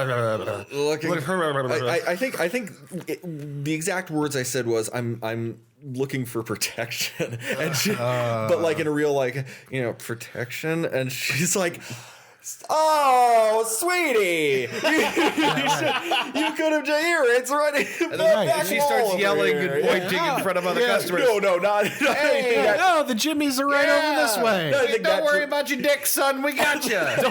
Don't forget your raincoat. At the time, that's certainly what it felt like. Yeah, but right. But ultimately, no, she actually did make me feel a lot more comfortable. Yeah, about right, it, which right. was great. Because fucking man, like, it's okay to have sex. It's okay to be like 16 and 17 Right, and like want to have sex. Yeah, like that's what I, you know. There's nothing wrong with that. It didn't take me long to realize. You know, it'd be awful if I just didn't bother at all. Yeah. You know? right. They're there for a reason. I'd like to think I wouldn't be the square parent, like, you know what I mean? Right. I think it's really hard like, to know. Dude, it's okay to like in my mind now, I'm prepped for that. Don't be a square. Give him the square. Give him a square. Well, all right. I got a condom story for you. Oh boy. So when I was dating my Megan, isn't my ex Megan? Yeah. Right. And it was the first night that I spent the night at her house. I was like 19 or something like that. Sure. When I was at my mom's house, and I told her I'm like, I'm Morty. Morty. I spent the night at her house, and I told my mom, like, her parents are out of town for the week. I just told her the truth. I'm like, their parents are out of town for the weekend. We were going somewhere the next day, and like I told her the whole spiel, but like over explained it, you know, Right. because like you explained it in such painful detail that she knew exactly what was happening, right? And I was like, yeah, we're doing, you know, and I'm like, yeah, you know, I'm staying the night there. Yeah, and you like, know, it just makes most sense. You know, I wouldn't want to leave in the morning from here. You know, I just thought it'd be easier if we left from there. You right? know? Yeah, the whole plan was to just fuck on the living room floor. That was right, because like, what else do you do when somebody's parents leave, right? So like, that was the plan, was to just fuck on the living room floor. Yeah. And I remember I'm like, I got it ready, and I'm like, all right, Mom, I'll see you in a couple days. And I'm like, she's like, all right. And I'm walking down the hallway, and she's like, don't forget a raincoat. Did she really? She did. And I went, what? And she said, don't forget a raincoat. And I said, what? And I started turning around. Is that like the first time you heard that? I like walked back, and I like peered into her room, and I'm like, what are you talking about? And she said, think about it. And I wasn't getting it. And she's Right. like, it's going to be rainy. You want to be protected from the rain. And I went, oh. And I like, this is fucking weird. I pulled it out of my wallet, and I'm like, I'm okay. Yeah, right. Oh, yeah. Don't worry, Mom. This object I'm presenting to you It's will gonna be be on on my my cock. penis Don't in a worry. mere few hours. Don't you worry. Don't you? Yeah, I like think, waved it. Oh, God. Oh, that hurts to remember Don't you that. worry about my Yeah. penis, Mom. God bless my mom for being cool. Yes, you know? yes, that's what I was gonna say. Your mom is a fucking saint. Yeah, dude. Yeah. for But, like, actually saying that to you. God, It's awkward, but it's like totally the opposite of all the Yeah, talks right. that I got, Right. which were we found condoms in your room because we went through your things, and by the way, you're bad. yeah. Come on, man. Yeah. It's okay. Yeah, Like, the average person loses their virginity at like 17, right? which is the age. Proper age to lose Any your older is virginity. fine, but that's the ideal age, Right. I think. Any younger, and it's a little strange. Yeah, really. Any older, and that's fine. Yeah. You know what I mean? Yeah. Yeah. But oh, God. And don't even get me started on any younger plus any older. What? like where one's any younger and the other's Oh, any right. older. Like where you diverge. Because that's just That's downright terrible. Starts to get weirder and weirder. Yeah. Yeah. God. Oh my God. The awkwardness. Oh, God. I'm trying to think, because I have so many. I have so many I don't want to tell. Here's the thing. I have diagnosed, undiagnosed Asperger's.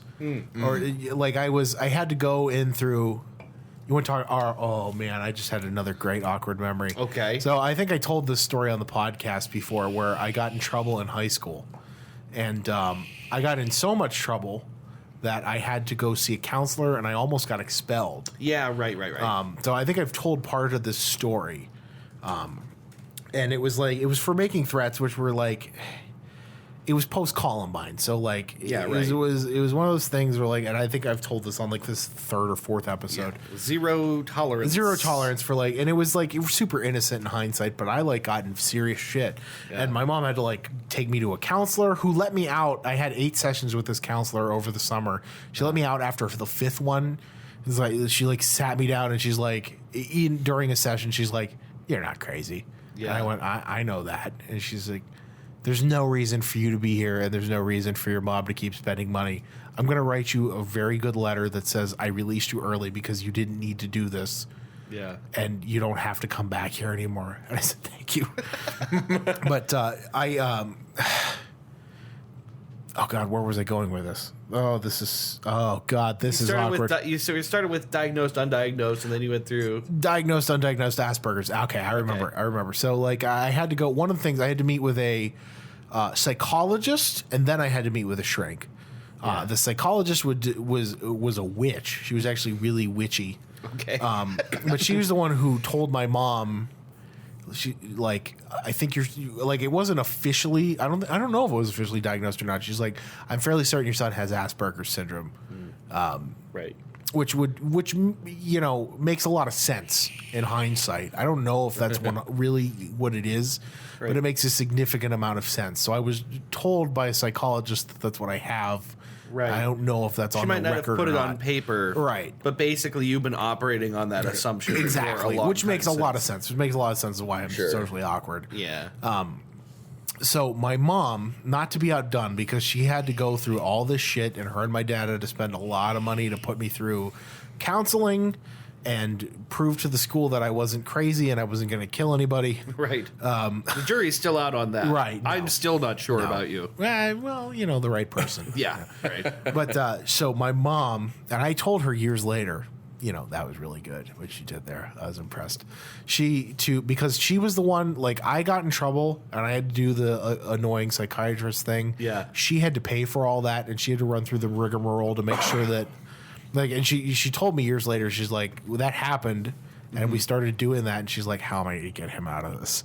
Because, like, I'm not crazy. Sure. I'm not crazy. I'm not. They're crazy. I'm not crazy. I'm not crazy. Right. I'm not crazy. They're crazy. She's like, how am I going to get him out of this? And I had to. She specifically had to go through a lot of shit. Like, I had to meet with the school board. Yeah. To prove that I wasn't a harm to myself or others. Mm-hmm. It's the kind of shit that you do when you're a kid, you've blown off steam, and you don't think the words matter. Exactly. Yeah. And but one of the things, she was so pissed that she had to go through all that. Yeah. She's like, she said, I felt bad because I was thinking, like, how am I going to get back at him for this? So one of the thing that she made me do it is very good. It is good. It's good parenting. Yeah. It's great parenting. She made me meet with the priest. I was still Catholic, like pretty, you know what I mean? Yeah. Like I had decided not to be Catholic at the time. Yeah. But she made me meet with her priest for like 3 hours at his house. Oh my God. One night. Oh, Christ. Oh and incidentally, God. My priest was John Popovich, Father John Popovich from Everyone always says Immaculate Popovich Heart was of Mary. great. Great guy. I've Dude, heard so much one about of the I'm not religious. That's a great guy. He was a great priest. One a hell of a priest. Not an annoying pain in the ass like most Catholic priests I've ever met. Didn't he have a motorcycle? He did have a motorcycle. Fucking motorcycle. He had a motorcycle and he could bench 350 flat. Guy was awesome. Holy shit. So, but like, I had to sit down in this guy's house and talk with him. She called him specifically. Yeah. So I could go meet, and she dropped me off for like 3 hours That's at a his long house. That's a long time. At his dining room table, and we had to talk. And what did he want to talk about? Chris? The standard stuff, like why did you do that? What made you know what I mean? Yeah. Like, and he was cool as a cucumber through the whole thing. I was squirming through the whole thing. Yeah. It was just the most awkward 3 hours of my life. Ugh. It was just horrid. And this is a guy that I liked and respected and continue to respect. Incidentally, Father Popovich, a couple years back was in a really horrible car accident. Yeah. And Did he pass away? He's alive. He's very much alive. He still does. He doesn't like regularly preach, but they still, he comes around to a lot of Catholic dioceses. He does a lot of motivational speaking. He's at an assisted living facility. Okay. He still does a lot of charitable work, but he's paraplegic. Like he got in a very horrible car accident, which is, of everybody I've met, it's one of the worst. It's one of the worst twists of fate ever because he's a really good guy. Yeah, right. But she made me sit with this guy for 3 hours it was just to make me squirm. There was no like greater meaning behind it other than I want you to pay for what you're making me do. Yeah, right. Oh, fucking great parenting. I told her, I told her years later, we were talking about it, and I looked at her and I said, that was really good, Yeah. And she said, oh, I know. Just so you know, that was masterful. It was masterful parenting. That was so good. You got me so good. She knew I was gonna hate it.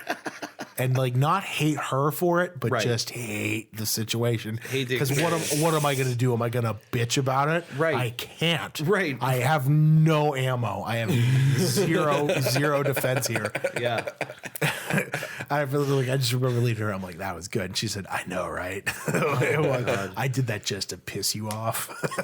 It's beautiful. But it was like the most awkward 3 hours. I had to talk about. And to his credit, he didn't bring up God. He did, you know what I mean? I think she pretty much told him like, I'm doing this to make him uncomfortable. Yeah. Can you please try and talk some sense into him? He didn't give me the Jesus spiel. He just like sat down and talked to me like a long shrink counseling session. Sure. You know what I mean? And like, but it was horrible. I mean, it was just for someone who considers themselves a punk ass kid at 14 who's rebelling against all of that. It was just awful. It was just the hardest thing. I got one for you. All right. This is the kind of thing that makes me sick when I think about it, is the kind of shit I used to try to do to seem cool to or to impress women. Always uncomfortable in retrospect. I got thinking about this because I was talking about my email, going back through my email. I was recently looking for like a music attachment to one of my emails. I came across letters I used to send to this girl that I met in like the end of middle school. We went on one of these. No, I think it was the beginning of high school. Went on one of these church trips where you go somewhere and some very kind, very patient person lets you come into their house and pretend you know how to fix things for a week.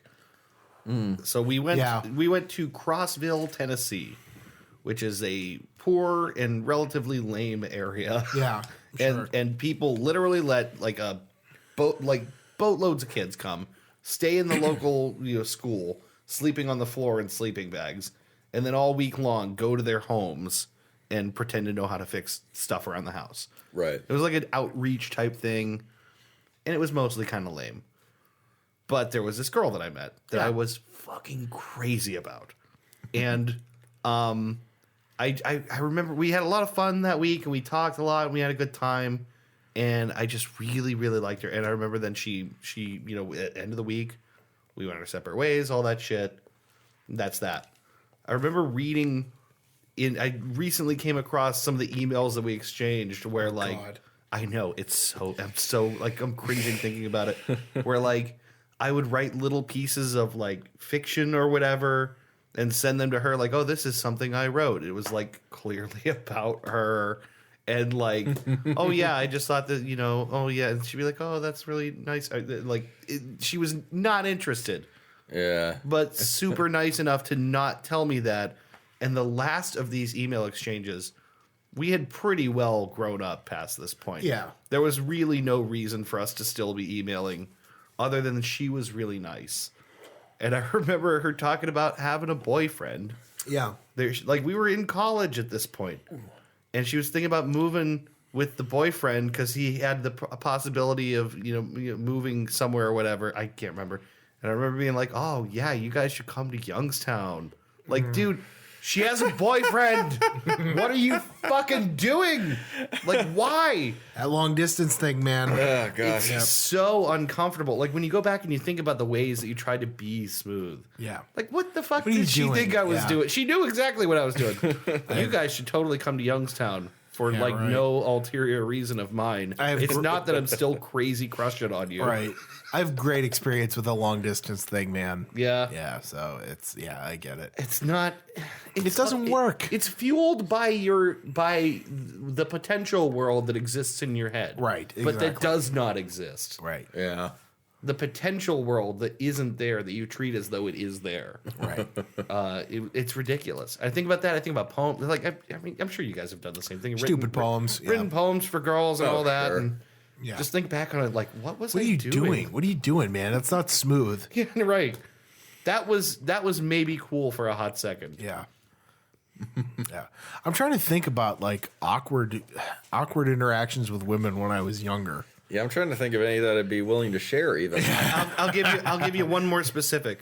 Ohio University. I went there for Halloween one year. I was dressed up as like Toad from Mario Brothers, like the least fuckable video game character in existence. Bowser is more fuckable. Bowser is more fuckable than Toad. I had a paper mache mushroom hat that I made myself, and a blue button down T-shirt that I'd ripped the sleeves off of. Hello, let's go. You want to suck Toad's cock? All right, let's go to the bedroom. And I was telling this girl, we were sitting on the porch. We were sitting on the porch of this house. I don't know where we were, and this girl was talking to me, and I thought she was so cute. And and she started asking me stuff about myself, and I told her because it was true. I was like, "Oh yeah, I'm in a band. Like I do, Yeah. because that sounds cool." Yeah, it's cool. But then she's like, "Yeah, oh yeah, what are you doing?" I'm like, "Well, I play guitar and I sing." And then she's like, "You should sing something to me." And then I somehow managed to get this woman sitting on my lap, and she's got her ear leaned in close, and I'm singing into her ear. And then I could tell by how quickly she gets up and is like, "All right," and walks away. That was not impressive to her at all. Oh man. I was so like my heart fell out because I was just like, okay, well, you could have stuck around for like 10 more seconds to not crush me. Ooh. But she was not impressed. Hello. Yeah, I shouldn't have done it. I don't know what I was thinking. What you should have said was, "I'd like to hear you sing instead." Yeah. Yeah, that would have never occurred to me in a million years. It also would probably not have worked. Right. See, what was happening though was like I had I wouldn't be stopped able to pull a thinking. line like that off. I would stop thinking because a beautiful girl was sitting on my lap for Yeah. no reason. Right. Yeah. So I was like, whatever happens next, I can't remember. Just to be alive. Yeah, You I know. just the reflection of that moment. Those moments. I Yeah. have so many of those moments where it was like every single one of those awkward like younger sexual moments is Yeah. like Yeah. this connection to me where there's like Oh yeah, I you remember your power You're right. as a young man about the world. not even power but like the I would say vulnerability. Yeah, that too. There's like somebody could control you like that, and Yeah. and it's okay. I remember like the first like overtly sexual experience that I remember having. I was like 15 or 16. All right. And it was at Watson Elementary. They've changed everything around now, so it's different. Yeah, but- that school doesn't exist in its previous form. right. Do you remember the candy cane slide that used to be at Watson Elementary? I sure do. Buddy. So there's this there's this slide at like there's this big playground that was at Watson that they put in when we were younger, and then farther past that there was like 2 swing sets. the shitty old playground. Yeah, before they built right. the cool new one. And then there Right. like the one replica that they kept from that old playground was this old slide that was styled like a candy cane, red, silver, red, silver, red, silver. And I remember there was this girl. Her name was Sarah. It was the first girl who opened up to me sexually. And we were at this playground at like late at 9 o'clock at night. Yeah, you know, right, yeah. late, quote Yeah, unquote, late. late-ish. And we were just walking around, and it was just me and her, and we were, playing on the playground. We were older. I was, like I said, I was like 16. Yeah, you're like a little too old to be playing on a playground, but you Yeah, know, and she was like 15, and I laid down on the slide, that candy cane slide, and she sat on top of me. Yeah, right. And like took her shirt off and we made out. Right. Do you remember? I have my own nostalgia for being a young man when you say this. Just to be alive. Just to, like there's no other words for it other than just to be alive. That's the thing is just to exist. That discovery of being a young person and like discovering that is just it's a subject of endless nostalgia. Right. You will never do that for the first time again. Right. It was like this personal thing where it was like, you know what like you reflect on it when you're older. Like when you're younger, it's like, oh, cool. When you're older, it's like, no, that was something special. Do you know what I mean? Like that was like she gave you something personal and special, and you know what I mean. Yeah, you didn't understand it, but it meant something. You know what I mean? Right. It wasn't just like this. Like when you're older and in college and drunk and stupid, it wasn't like this just a thing that happened. It was like something important, meaningful. There's a heaviness to it, and it took you a long time to realize that. Yeah. I'm sorry. It's just like lost in nostalgia. Yeah. I have a couple like really close stories like that sound weird and awkward in hindsight, but are like. No, but that's the thing. That's just part of being a person is those moments. And that's the other thing is you can never, that's a personal joy of remembering that exists only for you. Yeah. And you can try to explain it to people and they can appreciate it because they have similar experiences, but it's a thing that is unique just to you and it will go when you die. It's hard to put into words. It's like it's this moment that you can't capture any other way except in memory. Exactly. There's no way to write it down. Yeah. You have it. And you think of the countless human lives that have come and gone on Earth, and then think of all the times that those boys saw their first boobs. Yeah, right. Well, and then think about not recorded for history, right? But they'd happen. And then think about all those girls who, were comfortable enough to reveal that for the first time. Yeah. Do you know what I mean? Who gave that thing. It's one of those things like I've heard it said, and unfortunately this is the case a lot of the time. For men, sex is something that you get. For women, a lot of the times it's something that you give. At least that's the cultural perception, right? And like if you think of it in that sense, it was like the first experience you have with that. It's someone letting you into that. Yeah, do you know what I mean? Like it wasn't at least for me, I would hope for most other people, it wasn't something that you took. Do you know what I mean? Yeah, right. It's something that was granted to you. Like you were considered important enough to get that. It's sweet that way, I guess. There's an excerpt from a poem that hangs up in the radio room at work that I can't help but think of. It's an excerpt from a poem called Ode to the Yard Sale. By where is it? Gary Soto. Okay. And the excerpt we have hanging up in the radio room is "Rent is due." It's again Ode to the Yard Sale. Rent is due. It's somewhere on the lawn, somewhere among the shirts we've looked good in, taken off before we snuggled up to breasts that almost made us gods. You're right. God. Oh man. That's very sweet. It's perfect for the emotion of the moment. Yeah. And you're right. There's never quite anything like a like a pair of tits. Well, right. Your first time ever seeing or touching a pair of breasts. Yeah. Just being right. Yeah. Well, right. First of all, boobs are wonderful. But also, first of all, that one in particular, because it usually comes first. I think it's like it's like the entryway. It's the testing the waters to whether you're gonna have a real talk experience. I'm fine with that. Yeah. If I don't ever get fucked again and I still get to play with boobs, that's fine. It's incredible. I'm thinking of one moment in particular with a woman that I was with, who I was very close to, and it was after.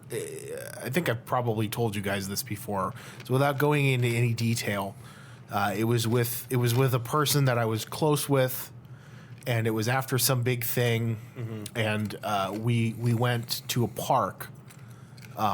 After this thing that we were part of, and we just, she asked me like, do you want to go to this place with me? You know, it was really late. We'd been drinking a little bit, and she's like, do you want to go to this place with me? It's my favorite spot to go in the whole city. And she took me to this place, and she showed me this place that was special to her, that like looked out over the entire city, and you could see the whole city from this place. And you know, we talked for hours and hours and hours, and then we like started kissing and like then took off all our clothes. And then out of nowhere, RKO. Right, RKO, rock bottom.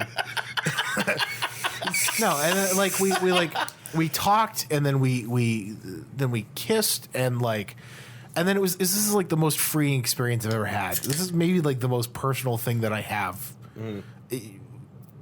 We took off all our clothes and then ran around naked in the field at this park, and then rolled around together, and then made love in a field naked under the stars, and then before gods and men. To hear you describe it, it sounds like a thing that doesn't happen to people. It did. I assure you, it did. You know what I mean? We like rolled around, and we made love, and then talked. You know, and it wasn't anything more than that, than two people who were very close. You know, who got closer. Yeah. And you know, had this experience together. And then I remember taking her home, and then going home to my place. It was like 6 a.m. Yeah. And I sat on my back patio watching the sun come up. And that was just, that was the entirety of it. It was like one of those moments where I thought, you know, I could die right now and everything would be just fine. Yeah, I think about a lot of times coming home at like 6 a.m. Yeah. Those were often some very good nights, some very special nights, I think. Yeah. The times when you couldn't bring yourself to go home until you were dragging yourself home. Yeah. Right. Yeah. Yeah. I could count those on one hand, I think. Dragging your, Yeah, like, you count on one hand super- the number of times I came home just like I couldn't make myself leave. Yeah. So now the sun's up again and Yeah. I have to go. I think of two, that one being one of them, where it was just very good. I have to pee, incidentally. If you guys have any more awkward moments, start them and I'll listen from the other I was room. going to say, we've gotten way far away from awkward moments. Sorry. Man, I don't even know, dude. It really, I don't know, man. I just don't. I don't know. Awkwardness is such a staple of my life now. It's now so regular that like it's almost beyond comment. I do that thing a lot of just like I don't know. I don't know how many people do this of like when the day is over, I recount all my fuck ups and just like torture myself for them for like an hour at the end of every day. You know? I mean, I don't know if I'd go that far, but no, my fuck ups certainly do weigh on me, maybe more than they should. Yeah. You know, I am. I don't know. I mean, there are plenty of, you know, awkward moments I could talk about. Would they be as funny? Would they be as entertaining? Would it just, you know, I don't know if I could do them justice. Yeah, right. But also, I honestly, I mean, it would probably be easier if I was drinking tonight, but I'm not. Oh yeah. But yeah, I don't know. I can't, like, I'm racking my brain, and I really can't think of anything super, you know, worthwhile or My only problem is deciding which ones I'm actually going to talk about. Honestly, that's my only problem. Well, let's get weird. Let's I don't know. I'm trying to think of some stuff that was just, you know, incredibly horrible. Ben, what is going on your phone? I'm sorry. I keep seeing you on your phone. What's going on? I'm messaging Aubrey. Is she okay? She's okay. Yeah. Okay. All right. Yeah. I apologize. I really can't think of anything worthwhile to contribute to this. Not because I don't have awkward moments, but because the ones that I'm cool with sharing aren't really worth listening to, and the ones worth listening to I'm not comfortable with sharing. So you know, I'm in this awkward dead zone. I don't do awkward halfway. It's either like a little bit where it's like, oh whoops, sorry, I bumped. I know what you mean. Because I'm having that problem too. I bumped into this guy or I saw this guy I know from high school and I didn't want anything to do with him, so I just walked by and pretended not to notice. Yeah. Versus, you know, I farted on the Pope, you know, like, you know, that sounds awesome. You should tell the story about when you farted on the Pope. That's pretty good. Well, I mean, you know, you think all that smoke coming out when they vote is just like they're burning wood or something, but no, it's. I was there and I was farting, and they put me in the little smoke chamber room. One of the Cardinals came up and they're like, "So have you reached a verdict yet?" I'm like, "What?" I turn around, my fart stream just like. No, that's the gray smoke. They haven't decided, or however that works. Yeah, who fucking knows? All right, they could just give a press conference like normal fucking people, but no, they got do some kind of. They got to do some creepy old timey lost bullshit to signal that they chose somebody. All right, so I have a farty awkward moment. All right, Do you really? I do. It happened On the subject of farts, and it happened twice. well, this is surely shaping up to be an ordinary episode. When I was in college, I took astronomy class, like in the planetarium at YSU, which incidentally is a great planetarium. You should go visit it. Mm-hmm. I took astronomy class at 8 a.m. because I'm an idiot. I did the same thing. I took an early one too. Yeah, you take it. You don't. That's not a class you take early. That's a class you take after you've had your 4th cup of coffee. Yep. And you're like ready to face the day, like at least noon, at least. So I took that astronomy class at 8 a.m. and I don't know if you guys know, but I don't know if any of our listeners know anything about me in college.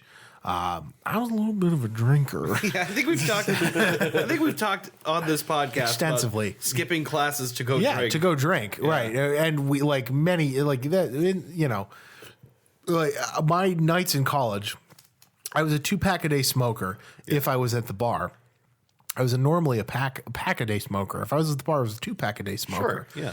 And I was always at the bar. Right. That's how I usually put that to people. Yeah. 6, usually 7 nights of the week, I was at the bar. Yeah. When I was in college, because that's just what I didn't have any like real bills, right, except cigarettes and beer, and gas, which for you were real bills, as a result of your behavior, right? Yeah, and like there would be nights like Drew was my best friend in college, God bless her, and there'd be nights where she'd be out and she'd be like, "Come on, out and drink with me." Mm-hmm. And no, I can't. I really shouldn't. I gotta be at class in the morning. And she'd go, come on out. And then, all right, I'll come out. And then it would be like, I can't stay long. I'll stay till 11. And then 2 a.m, I'd leave and I'd come home and I'd have to be at class at 8. Yep. And then there were nights where I would do that to her. Sure. So I took this astronomy class at 8 a.m. and you know, there was one night in particular that I remember I was out until 3 a.m. because the Lemon Grove used to be open all night. Yeah. I don't know if you guys remember that, but they used to. I do. 24 hours. It's ridiculous. You could literally go in at 6 for trivia night and then stay until 6 a.m. and get breakfast at the Lemon Grove. Sit there on that back patio with your head in between your arms. And I did many nights. Yeah. So like one night in particular, I didn't go home until 3 a.m. and I was in my astronomy class, and they had the lights on that day, and you're looking at the overhead, and the seats lean way back. Yeah. And I fell asleep in class, and I farted myself awake, which is an odd experience. I don't know if you guys have ever farted yourself awake. Have I ever? And not just like little. No, I big honkin' toot. I audibly farted myself awake around other people. Bullhorned yourself awake. And they noticed. they noticed.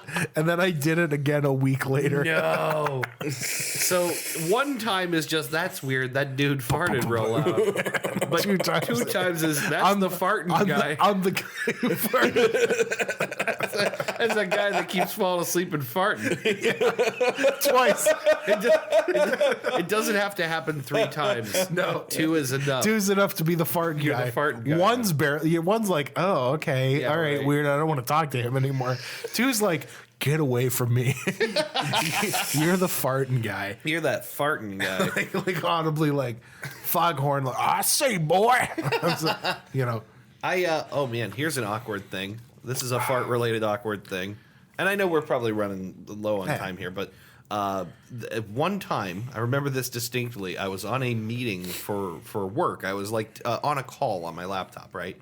And it was a very important one with a lot of people far senior to me. We were like talking about like how to build a new website and what should be on it. And for some reason, they thought that we should be on it.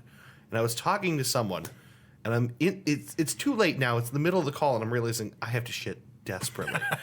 Like badly, Desperately. I'm like where you feel like you've repressed it and it stops and it does a painful crawl backwards inside your body. Like I have to shit so badly. Yeah. Right now, they call on me to answer a question about something I don't remember anymore, and I'm in the middle of talking to them, and I feel it's common. Like I don't know what I'm gonna do. I'm sitting at my apartment in my underwear on a phone call, and I'm like getting panicky, and I'm saying something to them, and I mute myself. I like go up because I realize I'm like my head's sideways and my asshole wants to explode. And they hear the cadence of my voice go up at the end of my sentence like that. They hear that. Yeah.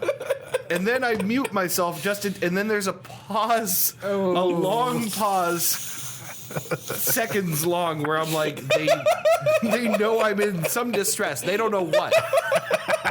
But they hear me go, and then there's a long pause, and then, okay, all right, what do you have over here? Like, Yeah. they just, like, they stop long enough For you to notice for me it. to know that they know that something's wrong. And then they move away from me.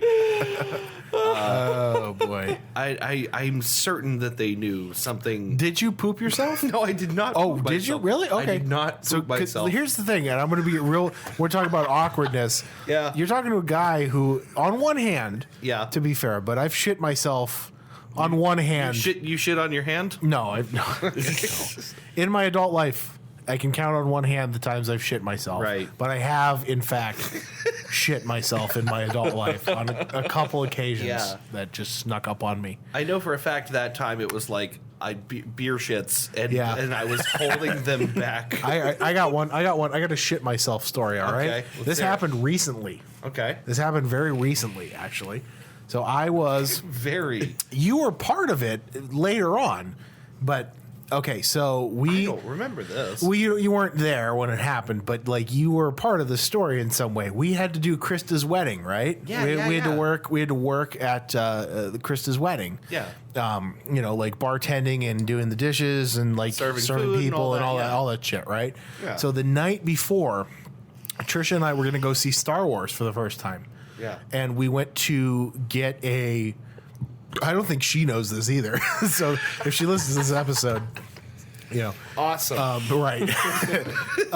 We went to go get hibachi. We went to Asuka, and we didn't go to the hibachi table, but they made us the hibachi style food. We got like steak. I got steak and shrimp. Yeah. And I ate the entire plate of like noodles and rice and all that shit. Yeah, Right. right. So we were going to, the idea was we were going to meet up with them before we went to the movie, Okay. and to discuss what was going to happen the day of the wedding for the serving, where everything was, how to prepare all that shit. Yeah. So we were on the way to the idea, like at first we were there earlier, like we were going to go before dinner, but like they weren't ready yet. Yeah. So we went to dinner, and then I was like, oh man, I don't feel good. Like I had because I ate 5 pounds of steak and shrimp. And I'm like, oh man, my stomach doesn't feel good. And she's like, well, there's a bathroom there, go. Like, I was like, oh man, I'm thinking like I got to stop at my apartment. This is the shit I got to say for my apartment. This is a bad one. This is a Yeah. bad one, right? And Yeah, we get like we're driving down Market Street towards the church, and I went to fart, and I farted, but it was just one of those where like just enough came out, right? Just enough came out. Just enough. Are you saying it's like it's still at cheek level? No, it out of came your out. asshole. It was wet. It's gotten past the cheeks. God, am I sorry, guys? It came out. Like came out. It's splattered out just a little bit, but just enough. Just enough. But enough that it would have left a noticeable mark on my pants. So I had to go and then I had to fake it because I'm not going to be like, I didn't want to. I was too embarrassed. I didn't want to tell my girlfriend that I just shit my pants. In the car. You're hoping to get past this somehow. Right, somehow. Which I'm sure at some point somebody's going to tell her this. Right, but, of course. But we went to the church and, I had to go and I didn't know there were actually people there to talk to us and guide us around. So I had to I had my Bruins jersey on. I had to pull it down real low so people didn't notice that I just shit my pants. Wait, so you're walking around trying to basically make sure no one can but see your I ass. ended up going to the bathroom, and then that's when I noticed that I had made a horrible mistake because there was this thing, just not a lot, but enough to be like, that dude shit his pants. Right? If anyone had hazarded a look, they would have known immediately what was happening. Yeah. So I had to clean that off and it wasn't bad, but it was enough where I had to get a paper towel and take care of that. Yeah, right. And then try and be there. And I'm going, all right, come on. Yeah, all right, the longer let's get we the stand fuck out of here. Yeah. Dope. But yeah, I sat there with wet shit, cleaned wet shit in my pants and had to pretend to be formal. Nice. So, sorry, Krista. So yeah. Were there priests around? There were any no priests. Okay. No priests. That's a little bit of a relief. Yeah, but I'm sure the one guy who was there had to have definitely noticed that because he followed me all the way down. I'm there's no way he didn't know that I pooped myself. There's no and not way a lot he of didn't see poop. that. Not like a I need to call my mom and go home amount of poop, but Right. enough poop that it was noticeable. So Wow. it's okay. That's a rough The one. moral of that story Good is, heavens. accidents happen when you're an adult. It's okay to shit yourself. Yeah, Don't right. feel awkward. The secondary moral is never pass up a bathroom. You've said it before. It was your grandma's advice. One of the best pieces of advice I ever got was from Grandma. And, Don't pass up a bathroom. don't let anybody treat you like you're inferior. Mm-hmm. Walk into a room like you know what you're doing. Mm-hmm. If you're at, like if you're at a job, pretend you know what you're doing because people will believe it. Yeah. And never pass up a bathroom. Greatest advice I've ever gotten. Great advice. 3-point plan for success. Yep. True story. Anybody else have any other awkward moments? I think Ben and I are Tapped out? not willing Yep. to reveal how Yeah. awful we could. Oh, no, man. the thing is, I basically told all the best ones, but some of them are just you don't want to Cringy. you don't want to hear even some of them. They're just All right. yeah. That's the whole point of this episode, man. I know. Well, I just told you I shit myself not but 2 or 3 months ago. right. That's So- true. I don't know if I don't have anything that's funny. It's Okay, just it's, cringe-inducing? It's just Yeah. even you don't Well, want to hear. listen, I had to walk around, and then I had to go to the Star Wars movie with shit in my pants and not tell anybody. Wait, you went to Star Wars that same night? Yeah, I had to go see Star Wars that You night. sat in those nice leather recliners there that go back. Yes, I did. Yes, I did. And the thing is, I cleaned all the shit up, but Yeah. there was a wet, still semi-shitty stain in my underwear and my pants. Right. just So on the inside. by the end of the show, I had a red rash on my ass that I had to take care of when I went home. This sounds like the worst night. It was, you know what? If not for Star Wars and delicious hibachi, it would have been horrible. But that's the truth, man. Yeah. That I had a weird, painful, oh fuck. I hope I didn't just infect myself by having wet drawers on. I know I've shit my pants. Yeah, you have. I can't think of what it was that happened when I last as an shit my adult, pants. any adult walking the face of the earth has either shat themselves Yeah. or come desperately close to shitting Oh themselves. It happens. So I just revealed to like all my friends who listen to the show. Yeah, it's happened more than once. That was one time I've shit myself as an adult. A couple other times. So. If you're listening, email us your shit your pants stories. We'd love to hear them at hamslamanddrag@gmail.com. Right, yeah. True story, guys. True story. Do we have that email address? Yes, we do. Still do? Okay, Yeah. cool. We are hamslamanddrag@gmail.com. Awesome. Yep. Well, Welp. do we have anything else? Nah, I'm ready for a little break myself. All I'm right. having a little piss. Yeah, let's take a break. We'll be back with recommendations and then what we learned, I guess. Yeah. Yeah. All right. All right.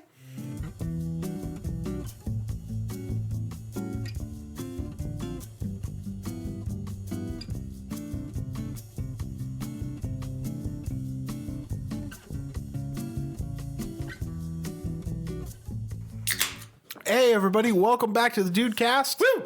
We are back. Did you like that break that you probably didn't take as a break, that you were probably just listening straight through? No, see, for them, it was linear time. For us, it was like 25 minutes. Yeah, right. We just like took a little pause there. Yeah. What it is we have a hyperbolic recording room. So like what is 5 to 10 seconds to you is actually like half an hour for us. We use it for our intense training to beat Cell. Right. Every episode of this podcast is for us, just days. Days at a time. Days. On the next exciting episode of 3 Dudes Show Z. No, you know what? I think I'm actually pretty proud of that topic. I was pretty happy with that. I feel like consistently my topics are the worst topics. No, that was a very good So- topic, and you don't do bad on average. That's You did good. guys. you know what's great about having a show with 3 smart dudes, Morty, Morty. is that there are no worse topics. They're all good. Yeah. Yeah, I don't think we've really done a bad episode ever. And for that matter, our good topics always come back to pee pee and poo poo. They do, right. That's true. So even our good topics are maybe bad It will topics. come back To you. All right, I guess it's time to... I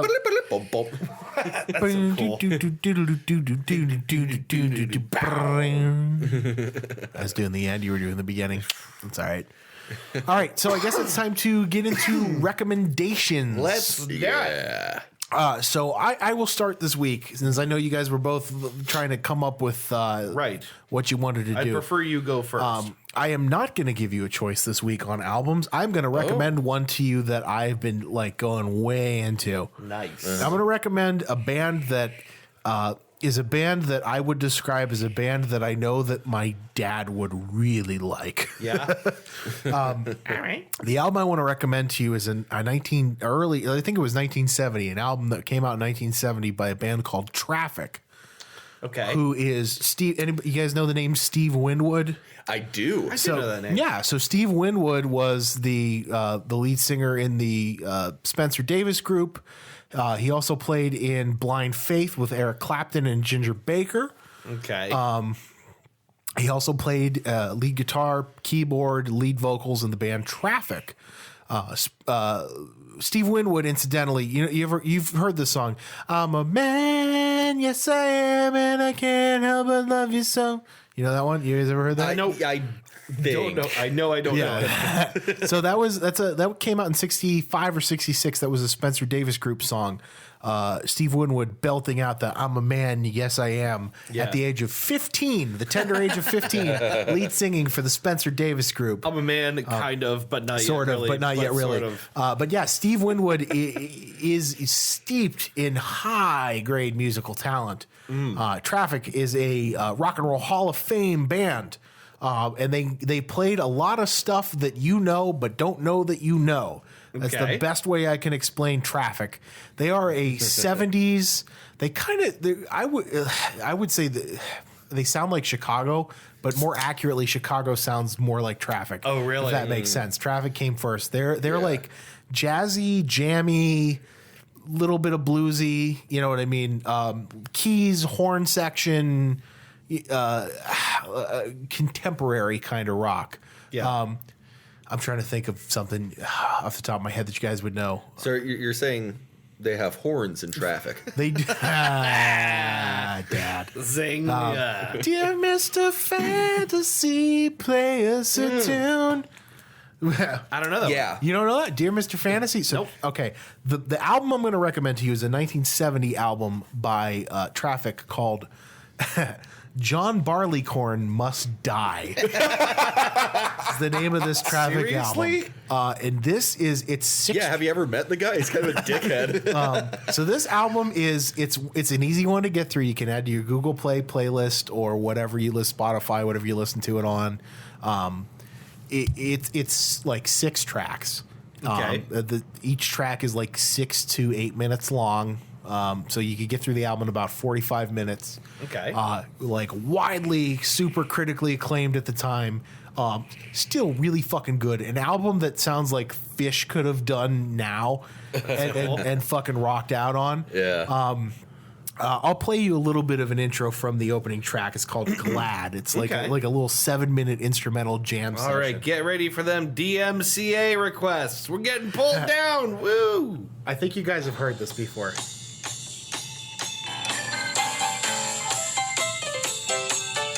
Yeah.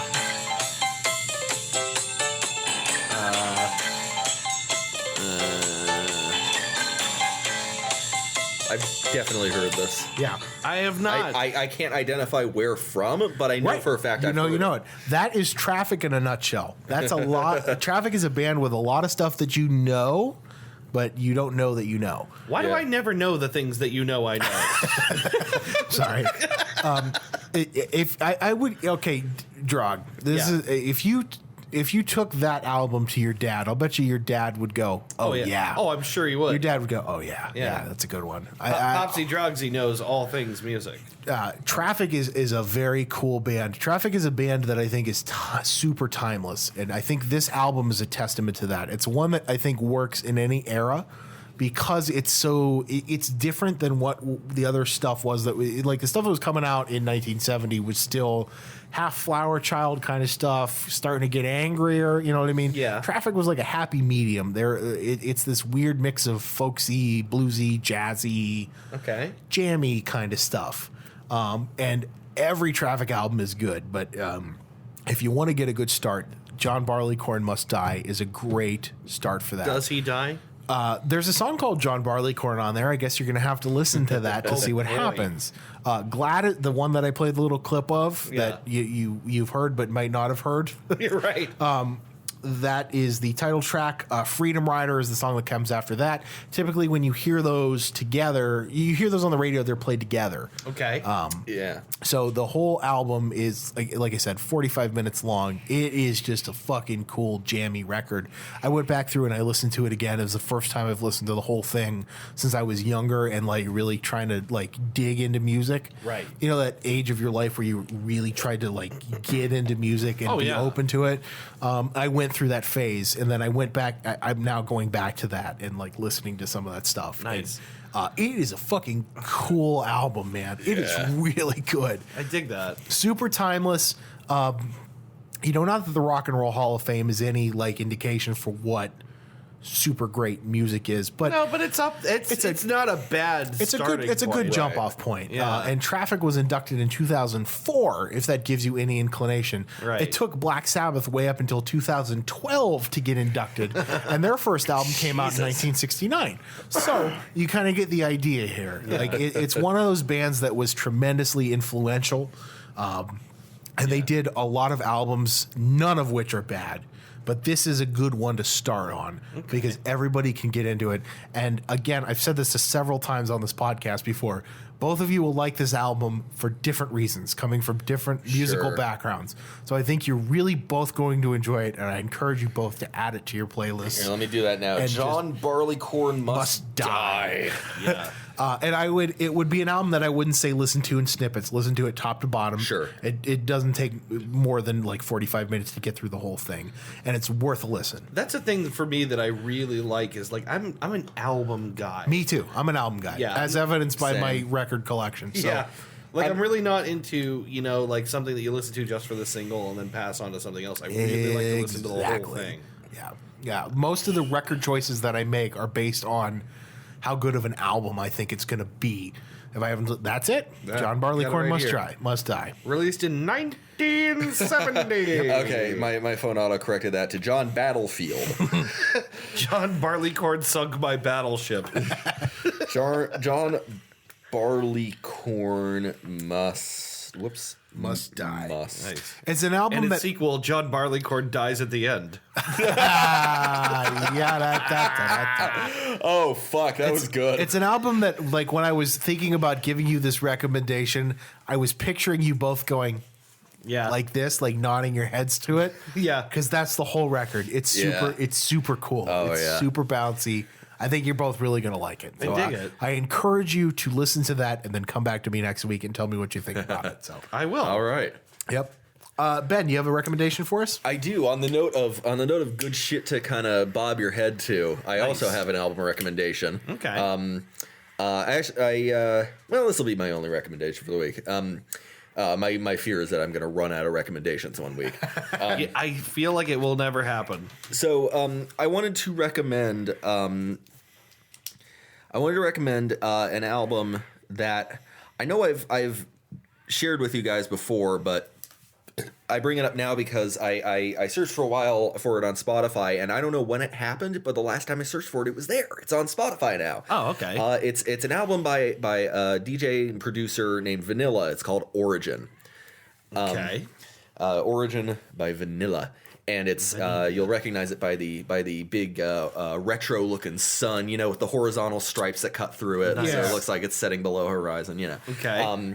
And it's just a massive album of just lo-fi hip hop beats, chill hop as it's often referred to. That one, yes. All right. Kind of looks like the the Touchstone pictures or whatever the logo is for. Right. Yeah. It's got that thing going on. Yeah. Yeah. So it's like it's lo-fi chill hop. It's very downbeat, but it's got this throughout the whole album. It has this fantastic, very subtle 70s funk kind of flavor with a lot of sweet like like glittery synth effects, kind of almost disco-ish. Yeah. A lot of great sampling work incorporating funk guitar vocals, and some of it's a car album because you gotta have the bass to go along with everything. And it's real good to just relax to and unwind with. Yeah. Again, in the same vein, similarly as like Jay Dilla or it is very Dilla. You linked me some of the songs from this album before. Yeah. I want to throw a shout out to Tyler, who was a guest on our show before. Yeah. Tyler, if you're listening to this, I know when we went to the record store, you were looking for stuff kind of in this vein. So I haven't listened to the whole album top to bottom, but I've listened to couple tracks off of it. Yeah. It's an album you will like, Tyler. So pay attention here because this is something you'll enjoy. My favorite track on the album is it really is just a straight up remix. It's a great example of how by sampling something you can rearrange it and create something new out of just the components you're given. And it's the fourth track on the album. It's called Footsteps. And it's I mean, even calling it a remix doesn't do it justice. It's a complete rearrangement of an old Renee Geyer song called Apartments C and D. Okay. Which itself is a great song, but it is really that that old almost I guess proto disco when you could have a bunch of like a brass section in the back, a funk guitar, and just someone vocalizing, just a real good vocalist singing the lyrics over everything, and then Footsteps just like chops the whole thing up and rearranges it and makes something completely different and unique. Nice. It's a fantastic album. Again, it's ear candy is really what it is. Honestly, you had me at that it reminded you of Dilla, or that it felt like Dilla. Well, maybe not stylistically, because again, it shares more with like funk and disco than it would with like 90s hip hop. Production style wise, it's in the similar vein. Yeah, it's styles of producing, specifically that lo-fi thing. Yeah. Oh yeah. It's all just chopping up, rearranging, combining. It's musical experimentation, and, Yeah. and it ends up being stylistically coherent and very much again ear candy. Nice. Great album to listen to and chill out to, especially when you're in the car. I have downloaded both of those albums to my phone. Yeah. So Nice. we'll see Dude, when I enjoy actually 'em both. listen to You're them. gonna like there was one night a couple months ago where he linked me several tracks from that album. Yeah. And it's cool. It's really cool. Yeah. I have to listen to it top to bottom. Nice.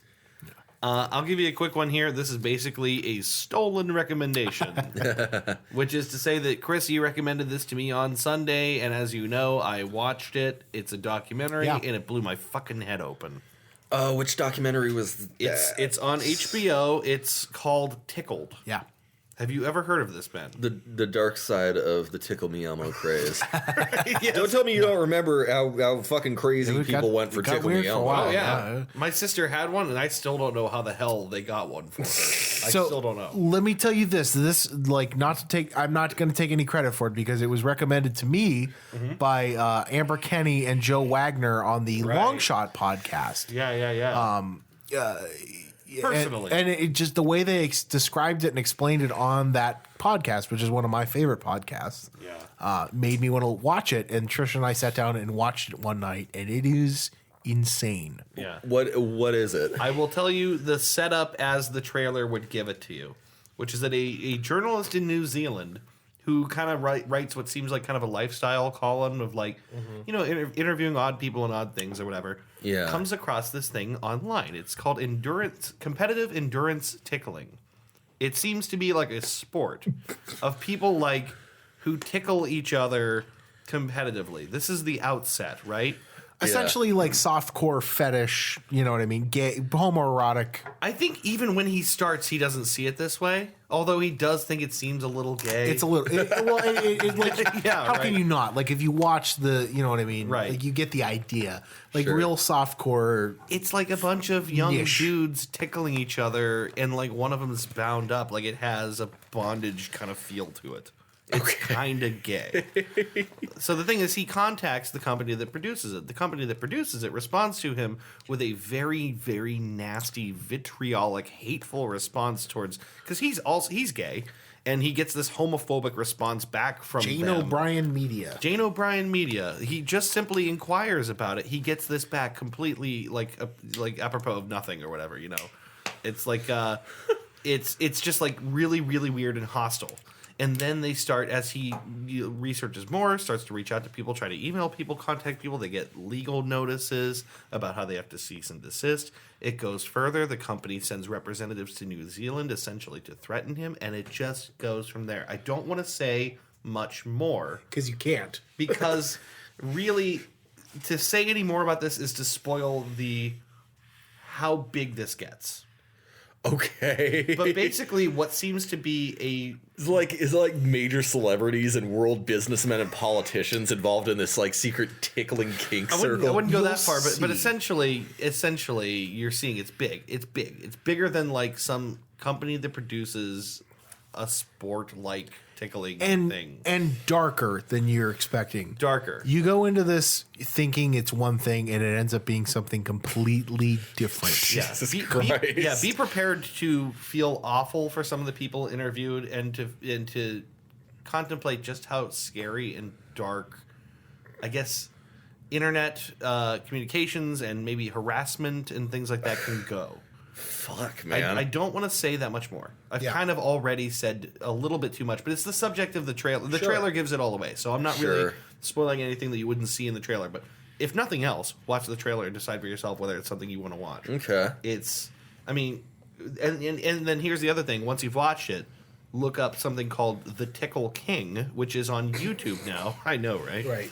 Which is a follow-up from the initial events of the documentary that follows what happened on their international tour to promote and release this Which documentary. just raises more questions. Just raises more questions, gets more Okay. personal about certain figures involved. Wow. It's like shockingly insidious. Like the whole time I was watching it with Christy, we just kept going like, this is insane. It's insane. It's one of those things where you start watching it, and then somewhere along the documentary, 20 minutes into it, you start leaning forward in your seat, Yes. and you stay there and you like slowly you lean forward until the end. Holy Do you know what I shit. mean? Yeah. So it's very well done. It's so well done. It's brave on the part of the filmmakers Yeah. to pursue this story In more ways than one. Yeah, right. They really do take on certain personal, emotional risks. I would say financial risks, even in order to Right. pursue this story. So, Wow. if nothing else, then for the sake of the sacrifice they took on to make it, watch worth a this watch, documentary. I will. Really, really good. I want to also give an update on our previous recommendation. Oh, okay. I listened to what was it, 11-17-70? Yeah, or yeah. Is that the Elton John album? The Elton John album, Yeah. the live one.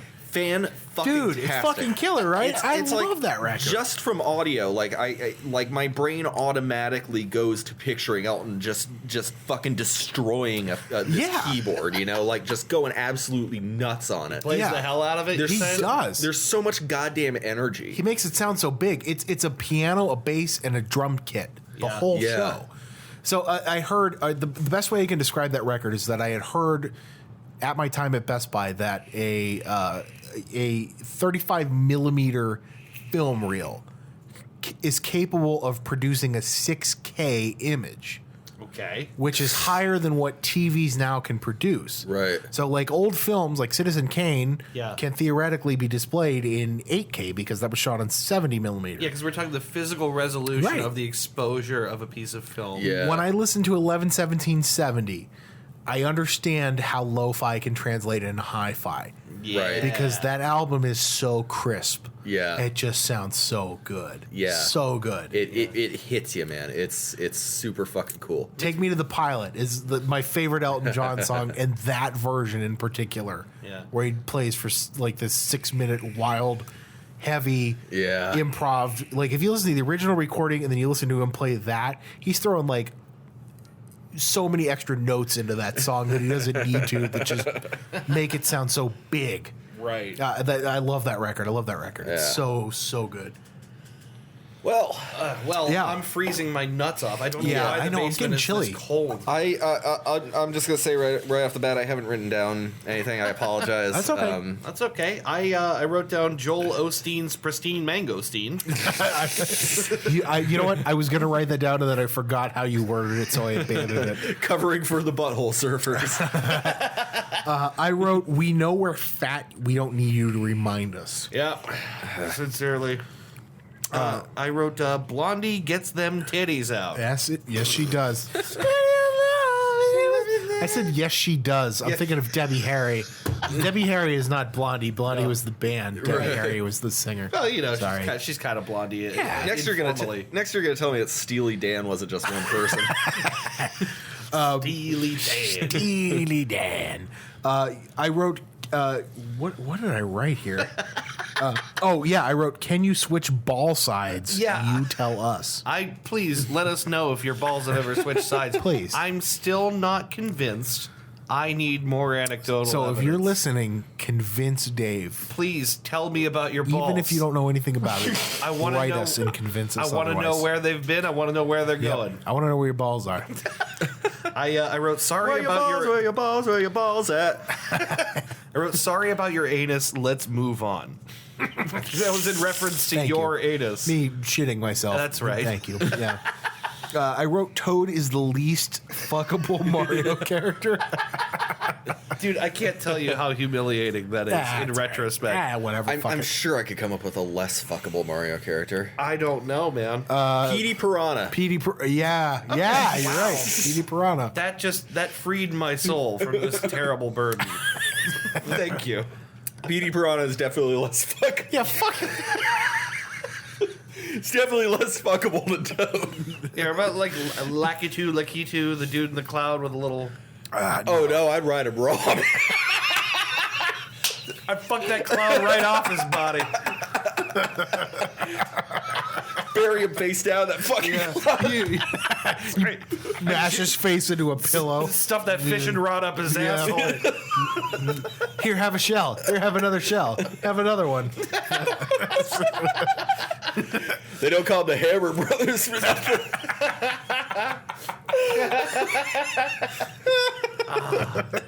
Man. Oh my god. Oh God. Not bad at all. You have anything else? That's it. That's all That's I it. got. I have a couple more here. I do you wrote. got? I wrote. There's a way to let someone down gently, and you're not doing it. Yeah. Let people always be kind if you have to. be do something kind. like If you have that. to, it's okay to let someone down. It is not okay to shame them.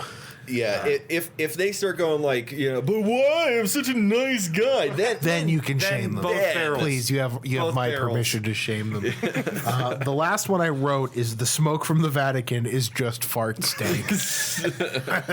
That's canon now. Yeah, it's canon. I'm Yeah. going to consider that canon. I think we're all wrapped up here. Yes, we are. That was episode 41. 41. Next week, we will have Ben hosting. Indeed. Hell yeah. Will there be a guest on? We don't know yet. Maybe. Maybe. We, You think we plan any of this? no. Right. We know like literally 20 minutes before and sometimes during what's going to happen. So, We show up at varying levels of hungry and full of beer and just do this. Exactly. Yeah. You know what? That is more accurate than it sounds over recording. That's actually the truth. That's what it is. That's pretty much what this whole show is. Anyone who has been on it could testify. But no, Ben will be on next week. Ben's topics regularly the most fun to do on the show, so look forward No to that. pressure. No pressure or anything. No pressure, just don't close us. I already have the perfect reality or bullshit for you. Oh yes, I'm very excited. I have the perfect one. I'm very excited. I think I have a pretty good record at these now. I'm hoping to God. keep that record high. Yeah, you are pretty much on top for right now. This will be a fun Unlike one. your dad, who's Who's a power bottom, of course. We said that off of the mic. Never They have mind. no idea. They have no idea. No one knows No what one that is. Anyway, we will be back next week. Thank you all so much for listening. We are rapidly approaching our 1 year anniversary. So thank you everybody who listens to the show. We know there's not a ton of you. Hey, there's way less of you than there used to be, I think. But no, the people who do listen, thank you. We really do appreciate it. It is a lot of fun for us to do this. And again, I can't stress this enough. I think everybody would like it if you guys shared this with your friends. Yeah. So if you have friends who you think are weird, who you think might like If you this know a weird, weirdo pervert if with a you lot know of time. right? You know, Like you do. just hanging around. Share it with your friends. If you think that they might like the show, please share it. We have a lot of fun doing it, and we'd have a lot of fun entertaining them too. Yeah. So we will be back next week. Thank you so much for listening. All right. Have a good night, everybody. We're going to go maybe shovel El Cowboy into our face. Yeah, that's right. Or as you say, the cowboy. The cowboy in your English We're tongue. gonna shovel the cowboy in her face. All right. Night. Bye. Good night, everybody.